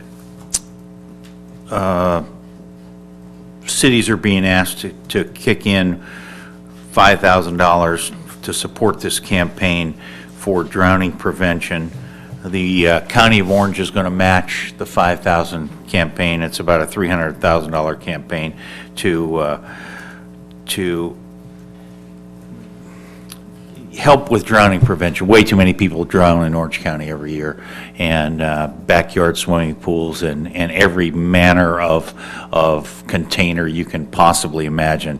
And it is, one is too many, and as Chris will certainly attest to, it's an awful thing. So Orange County Fire Authority has started up a committee, and they're going to have this program, and I would like us to agendize whether or not we'll allocate $5,000 of our council contingency fund that we've got to support that effort. I completely support it, and I'll ask the city manager to put that on the agenda and ask Mr. Humphreys to weigh in on this, please, at the next meeting.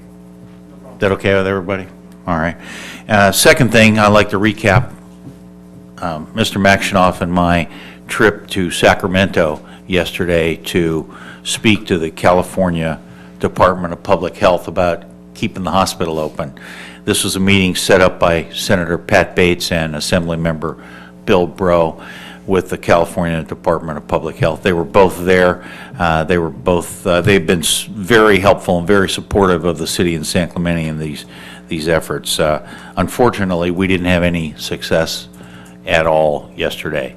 The Attorney General's office that we met with gave us the impression that the California Department of Public Health could take some actions to delay or prevent this closure. The California Department of Public Health doesn't see it that way. So we did learn one very interesting thing, though, that those beds at the hospital have not been taken off the hospital's license. They've been put on what they call suspension, so that should they sell to a new operator, which we've certainly encouraged them to do and when asked them to do, that they won't have to go through the entire process of recertifying those beds. They'll be able to be up and running very shortly. James, you have anything to add to that? Any of your? No, Mayor, I think you've summarized it. It was, as you said, disappointing that The California Department of Health didn't back up the city of San Clemente as we expected. We had the meeting in March with the Attorney General's office, and they gave us every indication that the California Department of Public Health could stop or slow down the closure. So right now, we're looking at a May 31st closure of the hospital. We're working with the Orange County Fire Authority on measures for when that happens. That will be coming to you in the budget process. And it's just disappointing right now that that's where we're going. Thank you. Okay, Joanne? Next item is the second reading of Ordinance 1622 regarding short-term lodging units. And I do have some cards. Okay, we'll hear from the public here. Don Dursa, I believe, is first. Jack Raymer, then James Payne. Hi, my name's Don Dursa. I'm a resident of Diamond Bar, and I looked for 12 months for a property to do a vacation rental. And my niece said Del Mar and by the pier. So I finally found a place by the Pier Bowl on 300 block, but I've just found out 2 days ago that I am not in the zone for the Pier Bowl or Del Mar. It stops at one house from my house, and then it starts again after the next block. So, I was really counting on doing something with the vacation rental. And Mayor, I'm sorry, can we just stop here? Was this speaker speaking about item A or B? Because I think B is the one about the Pier Bowl, and you, Mayor, were going to recuse yourself on that item. So were you speaking to A or B? Because we might have to have you hold off. oh, I'm not sure. Oh, okay. Do you mind holding that Sure, till we no- get to B? Just no because the problem. mayor's not going to participate on that element. Sorry about that. Is that all right? Oh, thank you. I forgot to mention that the Pier Bowl, I'll be recusing myself on. So, Yeah, so we thank just you, need Scott. people to be specific about. Jack which Raymer, ones. James Payne, and Chris Guile. My name is Jack Romer. I own a property in the North Beach area. We are in a zone, and we did have a permit, so we were approved for that, which was great. Turned in all the paperwork for our permit, and then found out that we were limited to an occupancy of 4, where we were planning actually an occupancy of 8 on this. And the reason being the parking. The parking situation that I have is we have a tandem spot there. We have a 1-car garage, and then there is a 30-foot driveway that is up to our lot line. So there's clearly, 2 parking spots that can be used for that unit. According to the standard or the problem, I guess, is that they're using the standard for new construction buildings. If you want to go out and build something, you need to have a 38-foot driveway, basically, so that you can have a 19-foot setback and then a 19-foot space for parking outside of that garage, and then the garage. So the house I live in has a long driveway. I mean, we have a 30-foot driveway. That's a pretty long driveway for San Clemente. I got to imagine that as everybody is applying for their permits, the ones that are able to get those, they're all going to be limited to 4 people. I mean, I think that's pretty much going to be the occupancy of these things, unless they have some other different type of parking setup. The way it was worded was that you could either park in the garage or out front, not both, which seems, that just seems kind of silly to me. You have a garage, so if it's available and open to be parked in, and I've got a 30-foot driveway that someone could park a 20-foot car in, a Suburban, and still have a 10-foot space before they reach the sidewalk, so I'm not encroaching on the sidewalk. There's plenty of room there. So anyways, that's it. Okay. James Payne. Good evening, council members. I want to commend the city council on all of the work that you do on behalf of the city. I can see by the numerous meetings I've attended that it's an arduous process and you do a lot of work. On the STLU issue, however, I think you went the wrong direction and you went too far. I'm here representing a group that's called the San Clemente Vacation Rental Alliance Group. It's dedicated to the preservation of visitor accommodations and access to San Clemente's coastal resources. I wanted to let you know that we appeared before the Coastal Commission at its public meeting on May 13th, and we informed the Coastal Commission of the intended zoning actions that the city is going to be reading for the second time tonight. We let the Commission know that although the city of San Clemente has approximately 5 miles of coastline, more than 64,000 residents, approximately 20 square miles geographically, the city has only 9 hotels and motels, which in the aggregate comprise only 278 rooms. We let the Coastal Commission know that by reducing the short-term rentals by 87%, the city will be effectively eliminating nearly twice as many short-term rental units as the city has hotel rooms.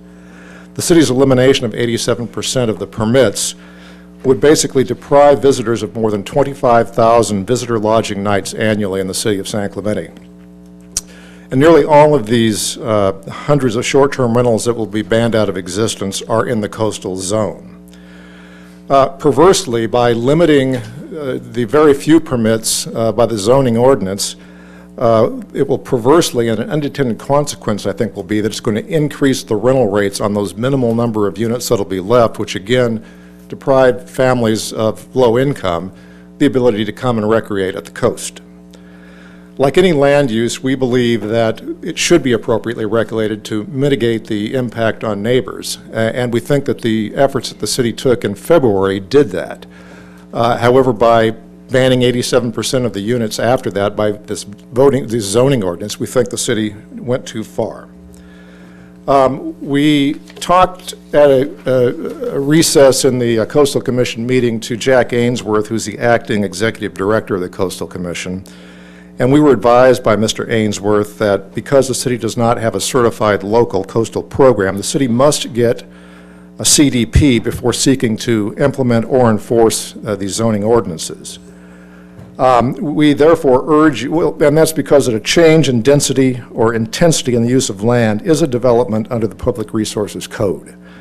Accordingly, we urge you to go to the Coastal Commission to seek a CDP before you attempt to enforce or implement these zoning ordinances. If you fail to do that, I think it's going to constitute an abuse of discretion. It'll be deemed arbitrary and capricious actions. It'll subject the city to cease and desist order and potentially hundreds of judgments to vacation rental owners. Thank you. Chris Guile.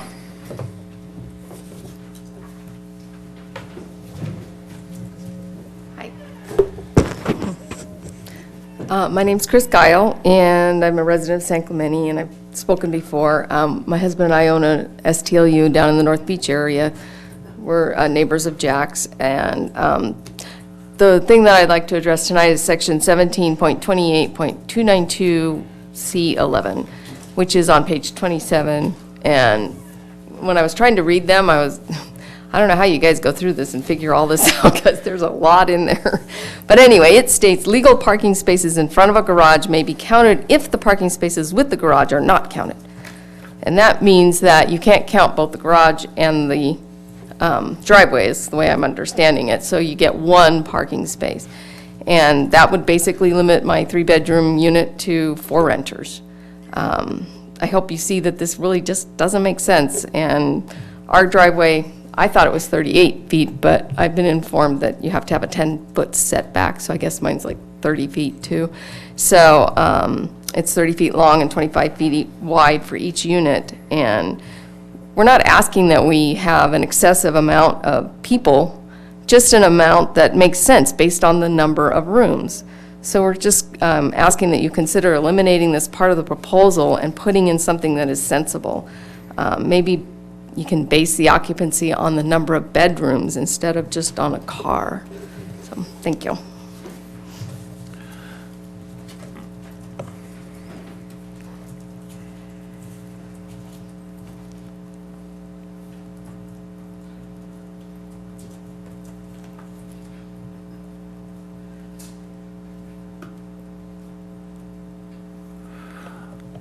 All right, next is, somebody's name is STLU.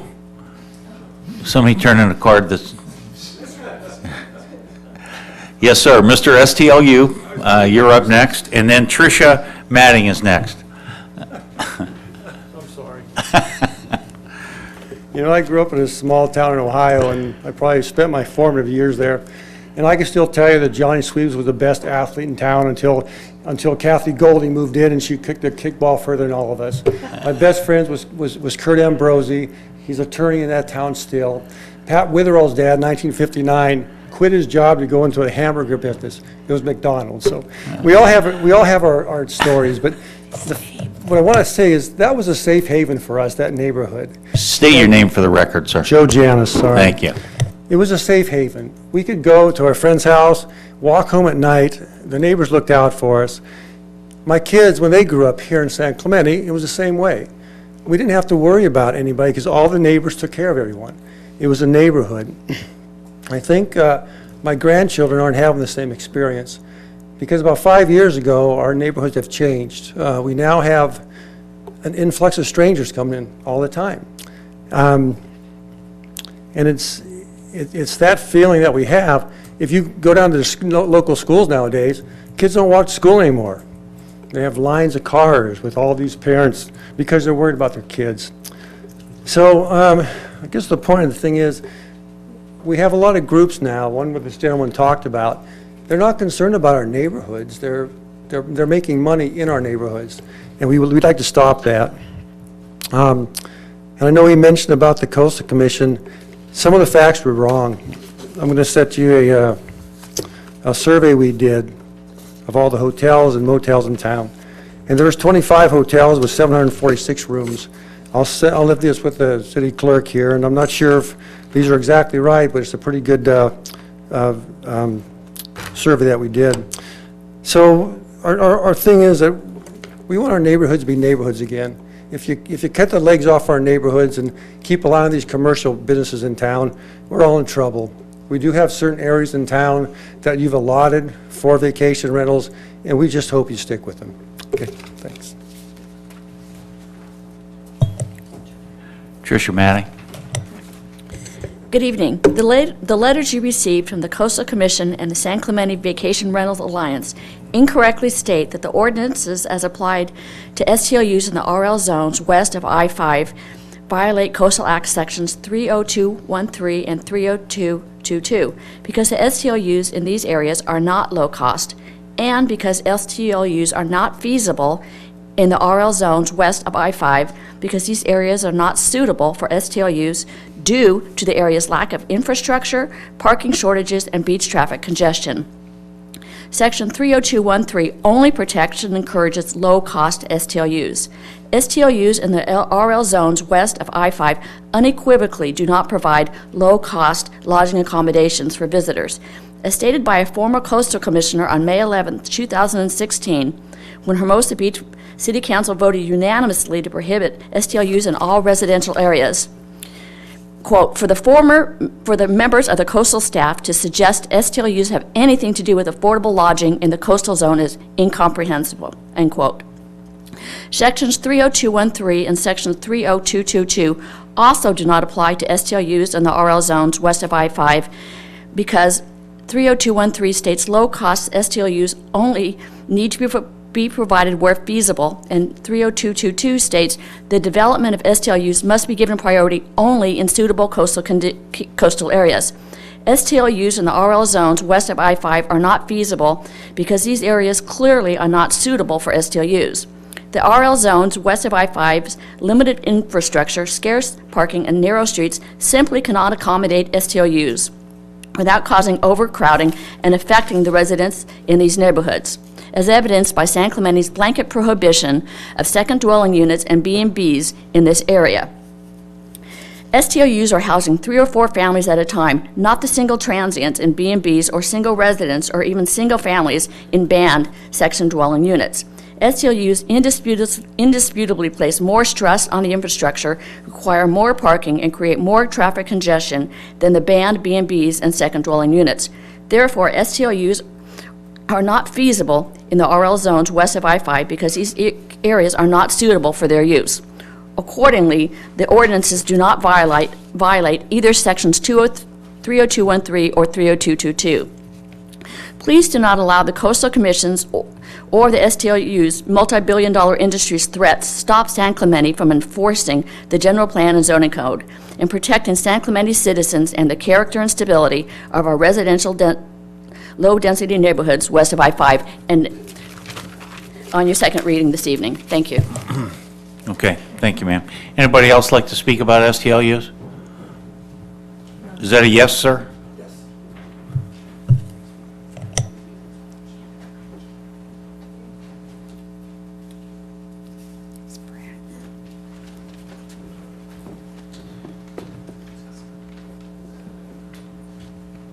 Sir, are you going to speak? Yeah, I just. Please. You to call my name. Please, yeah. Thank you, council members. Hope you're having a good evening. Tell us your name, sir. Bradley Dindolk. Thank you. You got a huge agenda, and yeah. Vacation rentals have been part of this community since it started with recorded renting of homes since the 1940s. That strangers have been walking into this town and into neighborhoods has been happening for 75 years. This is not a new event. I once again appeal to common sense by not continuing with this effort to put extreme rules to limit overnight access to San Clemente. A case in point is the 4-person per car occupancy scheme included in your most recent ordinance being voted on tonight. This is a bad concept for the following reasons. Number one, the vast majority of responsible visitors travel together and travel in cars with a capacity of up to 8. This is common. This is a common minivan or Suburban. Statistics irrefutably show that vacation rentals, people travel less, have less parking. There is no rational basis for this provision. This is point number 2. It is arbitrary and capricious because it mandates parking on vacation rental properties only, but makes no such requirements of long-term rental units or even non-rented residential dwellings. Also, even though it is disguised as an operational standard or a commercial parking restriction, the provision amounts to immediate restriction on the use of the property by reducing its occupancy with no amortization period whatsoever. This is an unconstitutional taking of property rights. Number 3, original investment for buying these properties were based on natural occupancy of the building. This investment is being immediately threatened by this provision and will not allow us to advertise the building's natural occupancy starting in 30 days, which will have a severe and immediate impact on the financial viability of these properties and visitor access to the beach. Number 4, since driveways are not allowed for calculating occupancy, which I disagree with, you should be defaulting to the highest capacity car, 8 occupants, or natural occupancy. Why 4?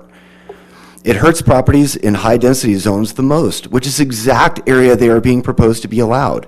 These properties usually only have 1 parking spot per unit, but can have between 2 to 3 bedrooms, of which the capacity is 6 to 8.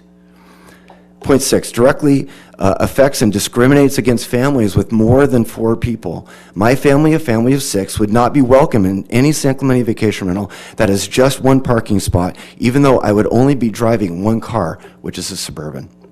In summary, this is just as bad as the 5-day minimum, 90-day maximum, will be nearly impossible to enforce, defies common sense, and destroys the vast majority of family-sized vacation rentals in visitor-serving areas.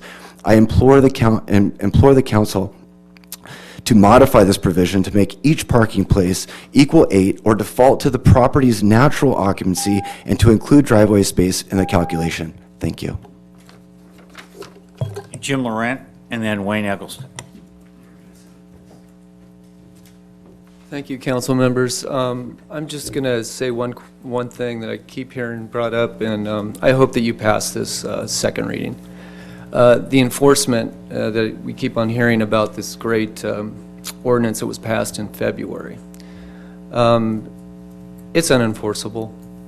I've been experiencing multiple cars. I've been experiencing loud talking, ping pong playing, music in the background. I just got a text from my wife. What am I supposed to do? It's 9:30. I can hear them. I can't go to sleep. This is what we experience living next door to one of these properties. These are businesses. They've infiltrated our neighborhoods. They've disrupted our lifestyles. And I don't mean just me, but families all around these places. And the fact that there's representation here equally is pretty amazing to me, because for me to be here, and I'm getting up at 4 o'clock in the morning, to say this is how much it impacts me and my family. I'm not making any money. I'd be here, if this was my business, I'd be here too, stating my case really good about how these are great people coming in, visiting our city, but I think the residents are great people, and that's what makes our city. Visitors visit, they leave. They use our resources, and they leave. Residents come and they invest, and they also utilize our resources, but they're investing. They're coaches, they're teachers' aides, they're Rotary people, they're Friends of San Clemente volunteers. That's what the residents do. And that's what makes our city. It's the residents. And I can't tell you how much this has impacted my family. I think most of you probably know that, because I've been coming up here for a while now. I think I'm just like, I thought I was a lone wolf crying in the wilderness for the longest time. And I was just so encouraged when I got other people to realize the impact these places are causing, and it's just exponentiating. So I urge you guys to pass this second reading. Your enforcement, I know it was well-intentioned, but it doesn't work. We had 10 cars, 2 motorcycles at the property next to me this weekend. They weren't raging, but when you have 20 people in a backyard, it's noisy. And it's not normal for a neighborhood. It's not what you expect. Not week in, week out. And that's what most of these places do, is week in, week out. Thank you.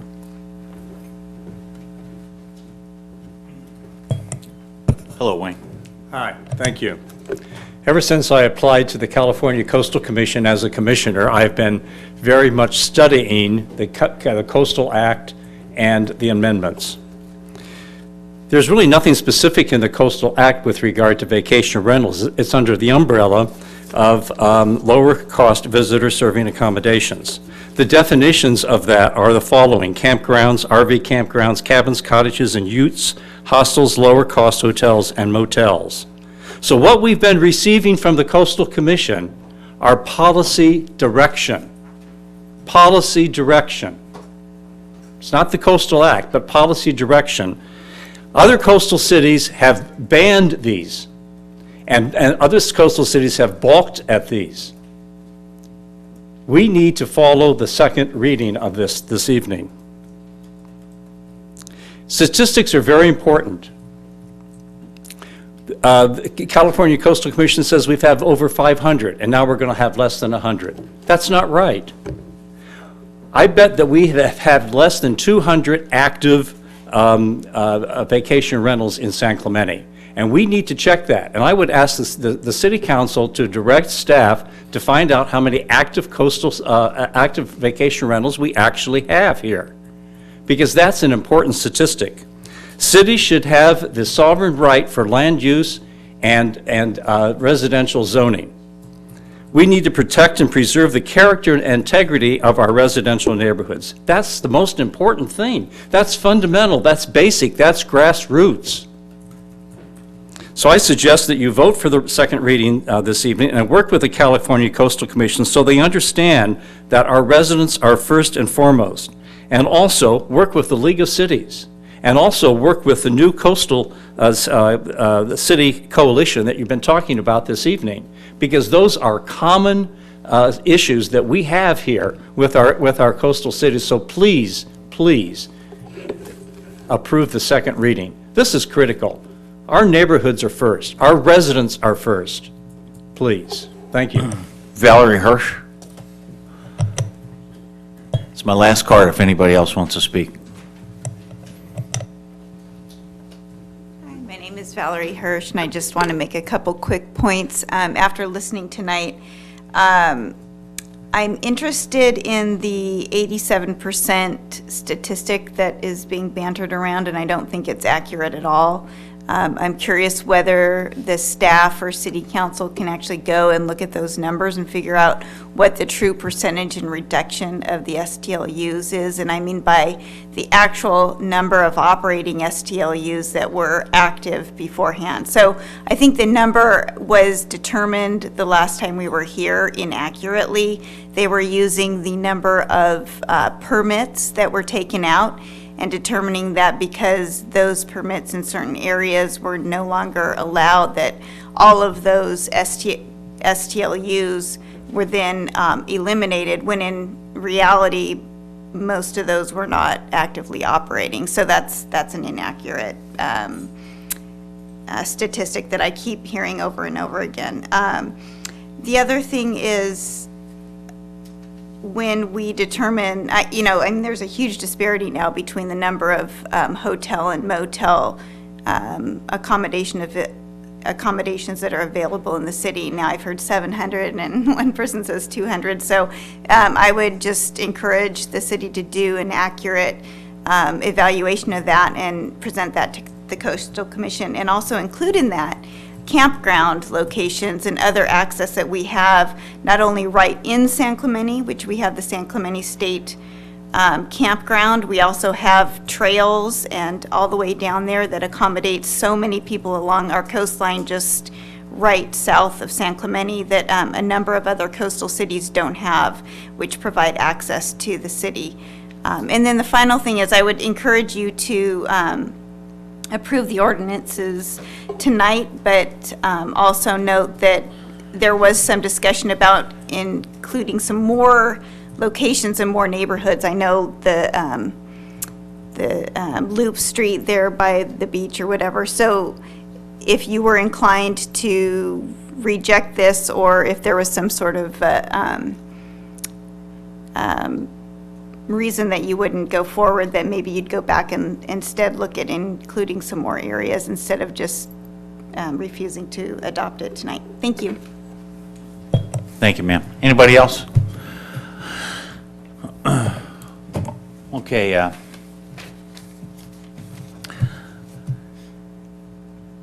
None of this is new, but I guess we'll go over it one more time. I'm willing to make a motion. I feel like we've discussed this. I'd like to hear a couple of things from Adam and a couple of things from Scott. Adam, will you talk about the parking and why we picked doing it the way we did it? Yes, and good evening, Mayor, and good evening, council members. The parking was identified as a way to limit occupancy to a number that could be reasonably assigned to a dwelling unit. When we tried to limit occupancy based on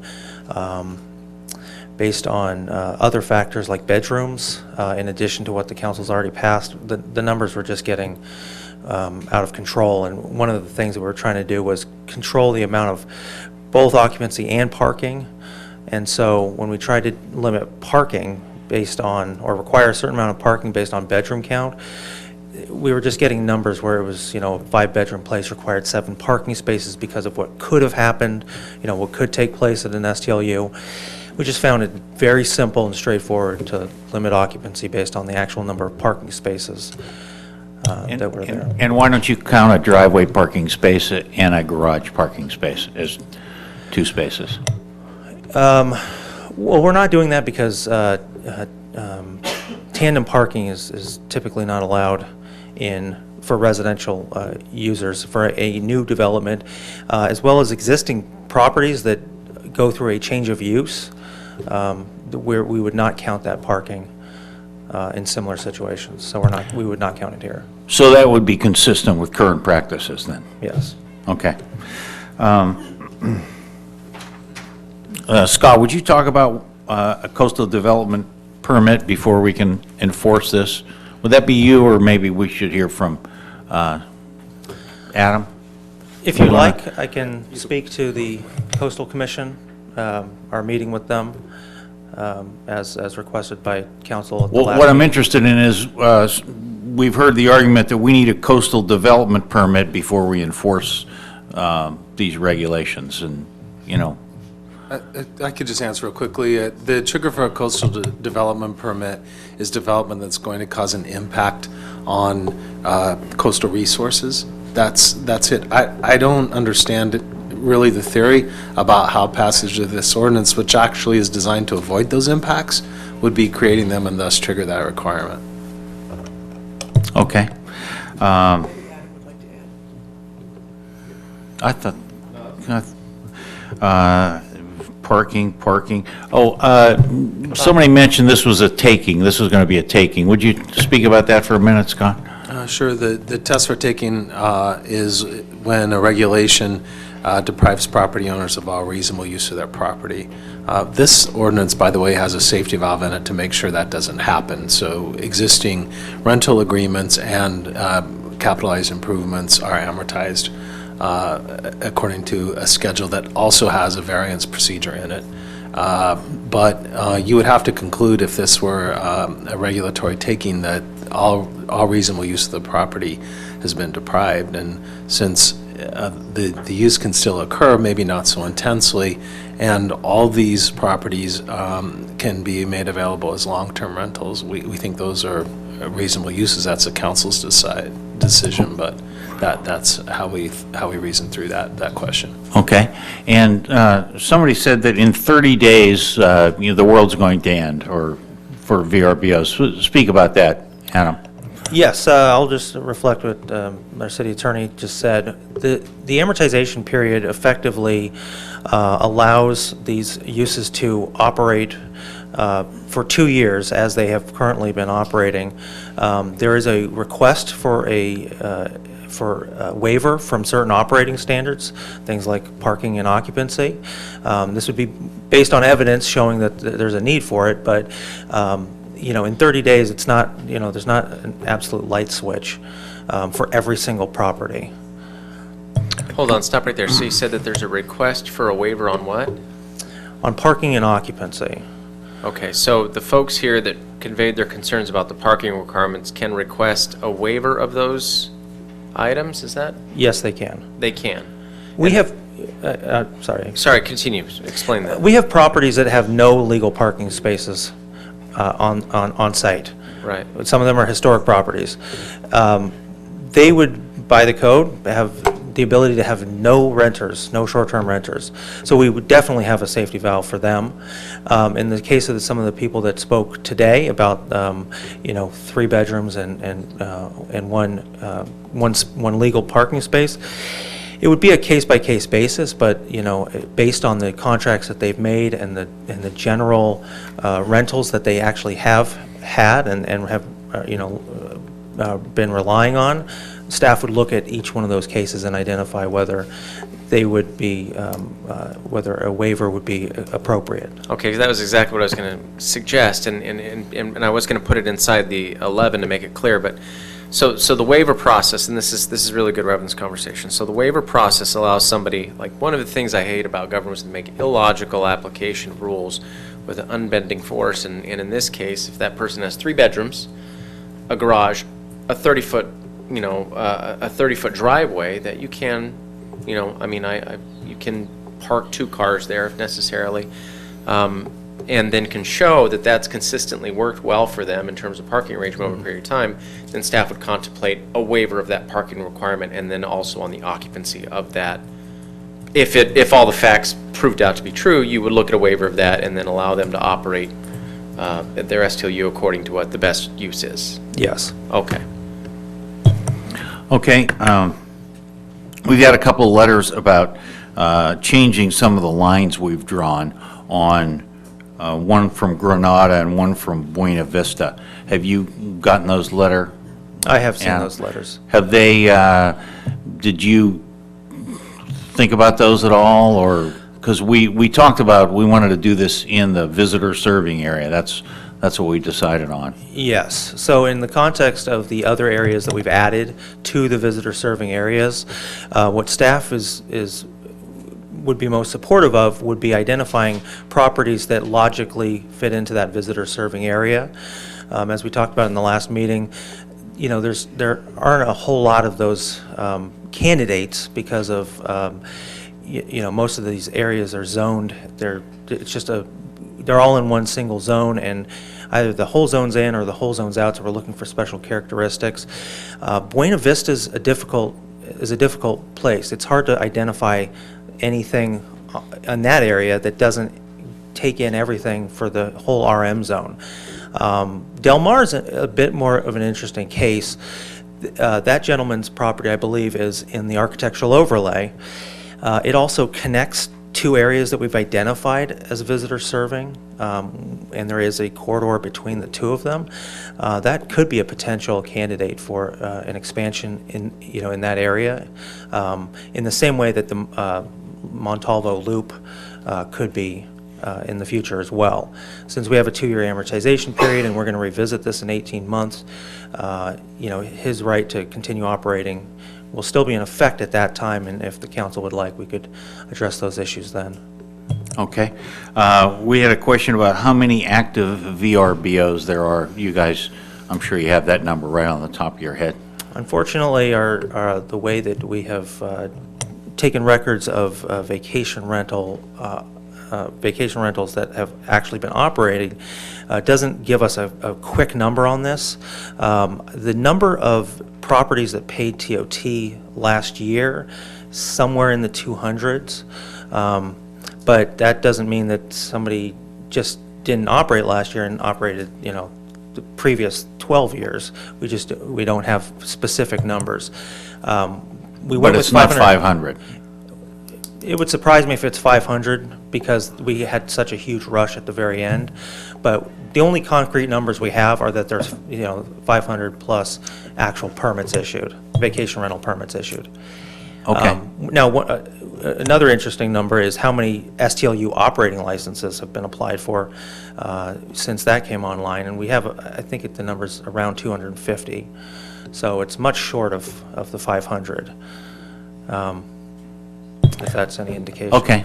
Now, the other question is, when should we pass this tonight? How are we going to let the Coastal Commission know? What are the next steps in that? Well, our meeting with them yesterday was about, a lot of it was about the process moving forward. And, unfortunately, there's some gray area here. As Scott mentioned about the CDP, we're comfortable with the city attorney's recommendation. We're also comfortable with the fact that we are in an application process currently with the Coastal Commission. No other cities have processed this kind of change with the CDP, nor has the Coastal Commission compelled them to do so. We would like to work with the Coastal Commission to look at our entire LCP in the context of our entire coastal program, and so we are going to take that forward, with this as part of that package.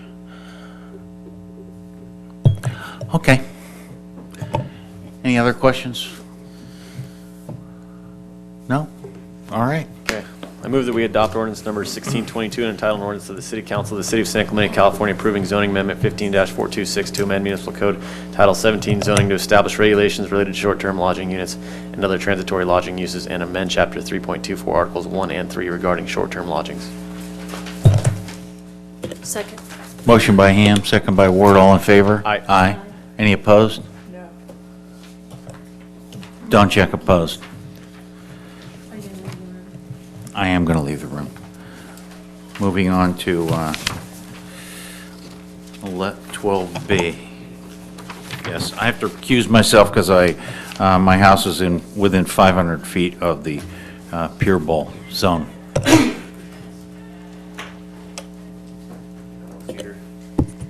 Right. I think for item B, the Pier Bowl, we had one speaker. I'm going to open the public hearing for that.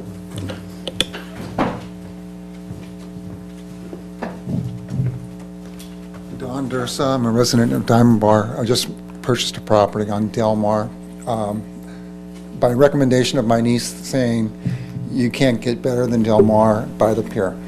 So it's on the 300 block, and I just found out that there's no vacation rental there. And I've got a 3-unit building. I wanted to do a 1-bedroom apartment for a vacation rental. And I'm just shocked that I didn't hear about any of this. I didn't get a letter. I'm not a resident here, so I'm kind of like just flapping in the wind, hoping that what could be more appropriate than Del Mar on the 300 block for a vacation rental? I just can't understand that. As far as I was concerned, when I was looking, it was one of the most appropriate places. So is there any chance of Del Mar and 300 block becoming a vacation rental area?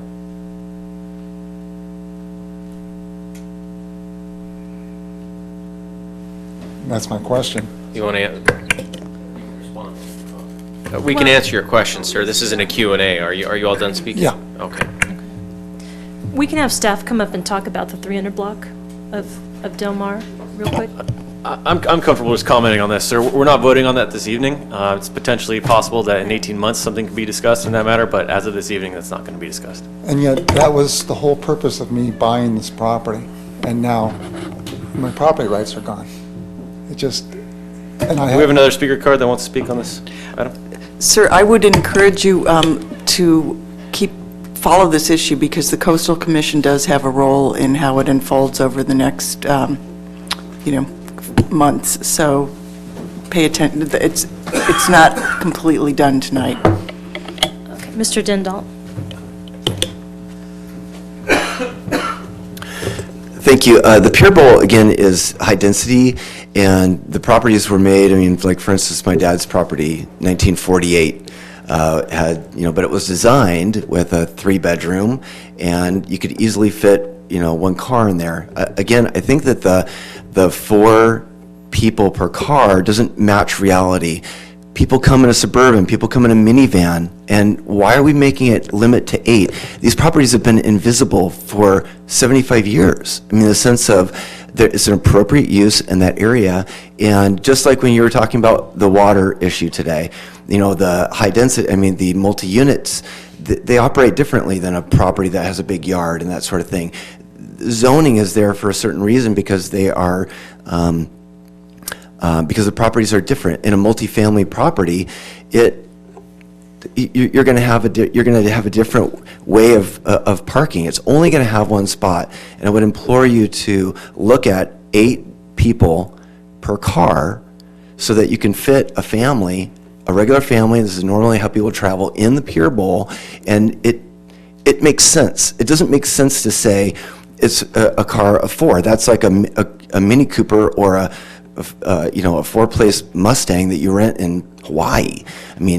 People travel from Utah, from Northern California, from everywhere to come vacation in San Clemente, and they come in 1 car, especially when they're in the Pier Bowl, when the occupancy is 6 to 8.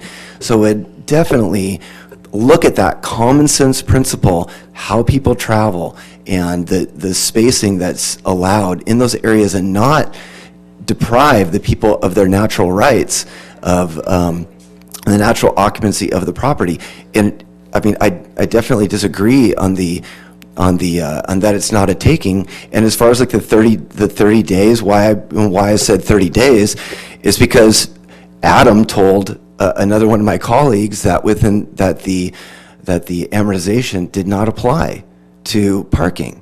And so that's why we're here talking about parking, because we were told by staff that the amortization didn't apply to parking. So now I have openings coming up 30 days from now. I'm not going to be allowed. This is what staff told us, that we have to change all of our occupancy numbers on our advertising within 30 days to say a different occupancy. So I'm going to have some occupancy that's going to be the full occupancy, and the next week will be a different occupancy, and one occupancy is this occupancy, and the next occupancy is a new occupancy.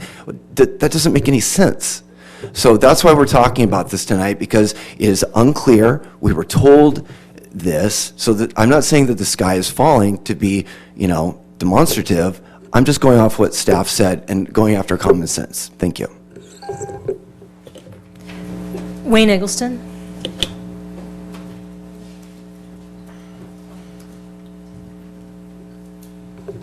With regard to the Pier Bowl, if it means getting a majority tonight to pass this, we should consider the 300 block. The 300 block is right adjacent to the pier and to the Pier Bowl area. And if it means getting a majority tonight on that, I would ask you to do that, because we can't have a no vote on this issue this evening in the Pier Bowl. I think it's important to really understand that this is an incredibly important issue. And the 300 block has been a vacation rental for a long time in that area. So please consider that if it requires a majority tonight. Thank you. Okay, I'm not going to be recommending any changes to a second reading of an ordinance, so I'm going to go ahead and move that we adopt ordinance number 1623, entitled an ordinance of the City Council of the City of San Clemente, California, approving specific plan amendment 16-072 to amend the Pier Bowl specific plan to establish regulations related to short-term lodging units and other transitory lodging uses. Second. You know, before we vote on this, I'll make a comment. We do have an amortization period. We also have a waiver process. And so for many of the logical occupancy arguments and the parking arguments are made tonight, Adam made it clear that those things can be looked at by staff for exceptions on a case-by-case basis. Second of all, for the Del Mar area and some of the areas that are affected, there's your 2-year amortization period, and there's also an 18-month revisitation date. And so I'd like to take a second look at some of those affected areas 18 months from now that could be peripherally included in this that we're not considering tonight. I don't feel comfortable including those ad hoc, but I would like to send the message that for, you know, the Montalvo Loop, for some of the areas that are visitor serving, that at 18 months, maybe we'll look and see that this has been resolved to satisfaction, we have more data, and then we can perhaps include those areas at that point. Okay, so we have a motion and a second.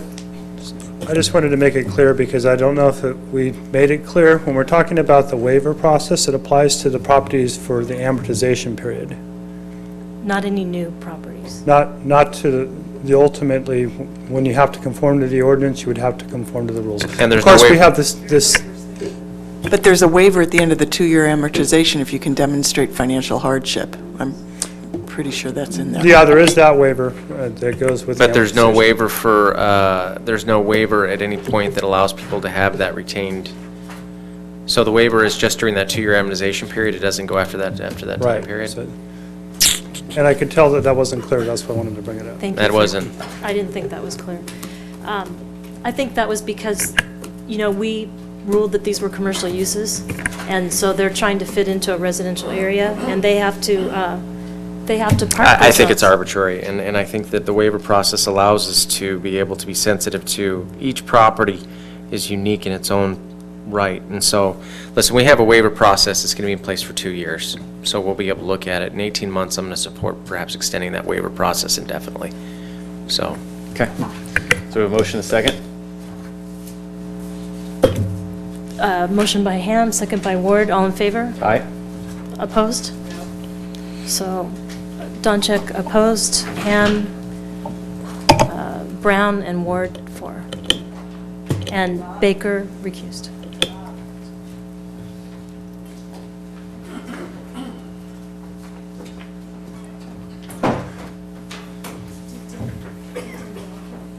Thanks for that clarification.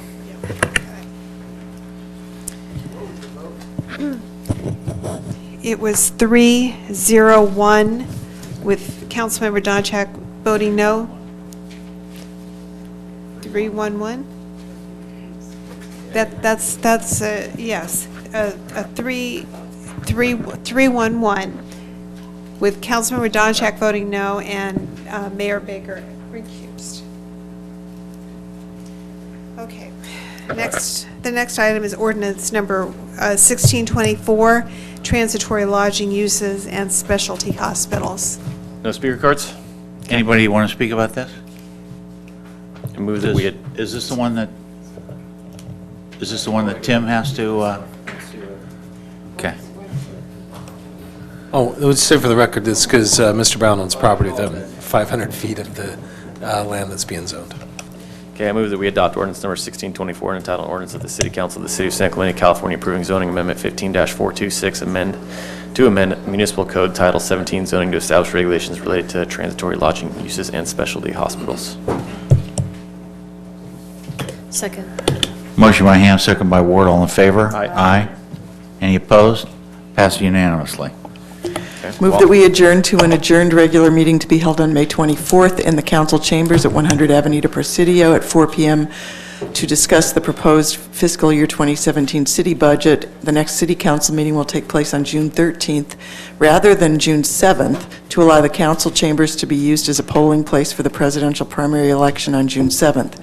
Closed session items will be considered at 5 p.m. on Monday, June 13th.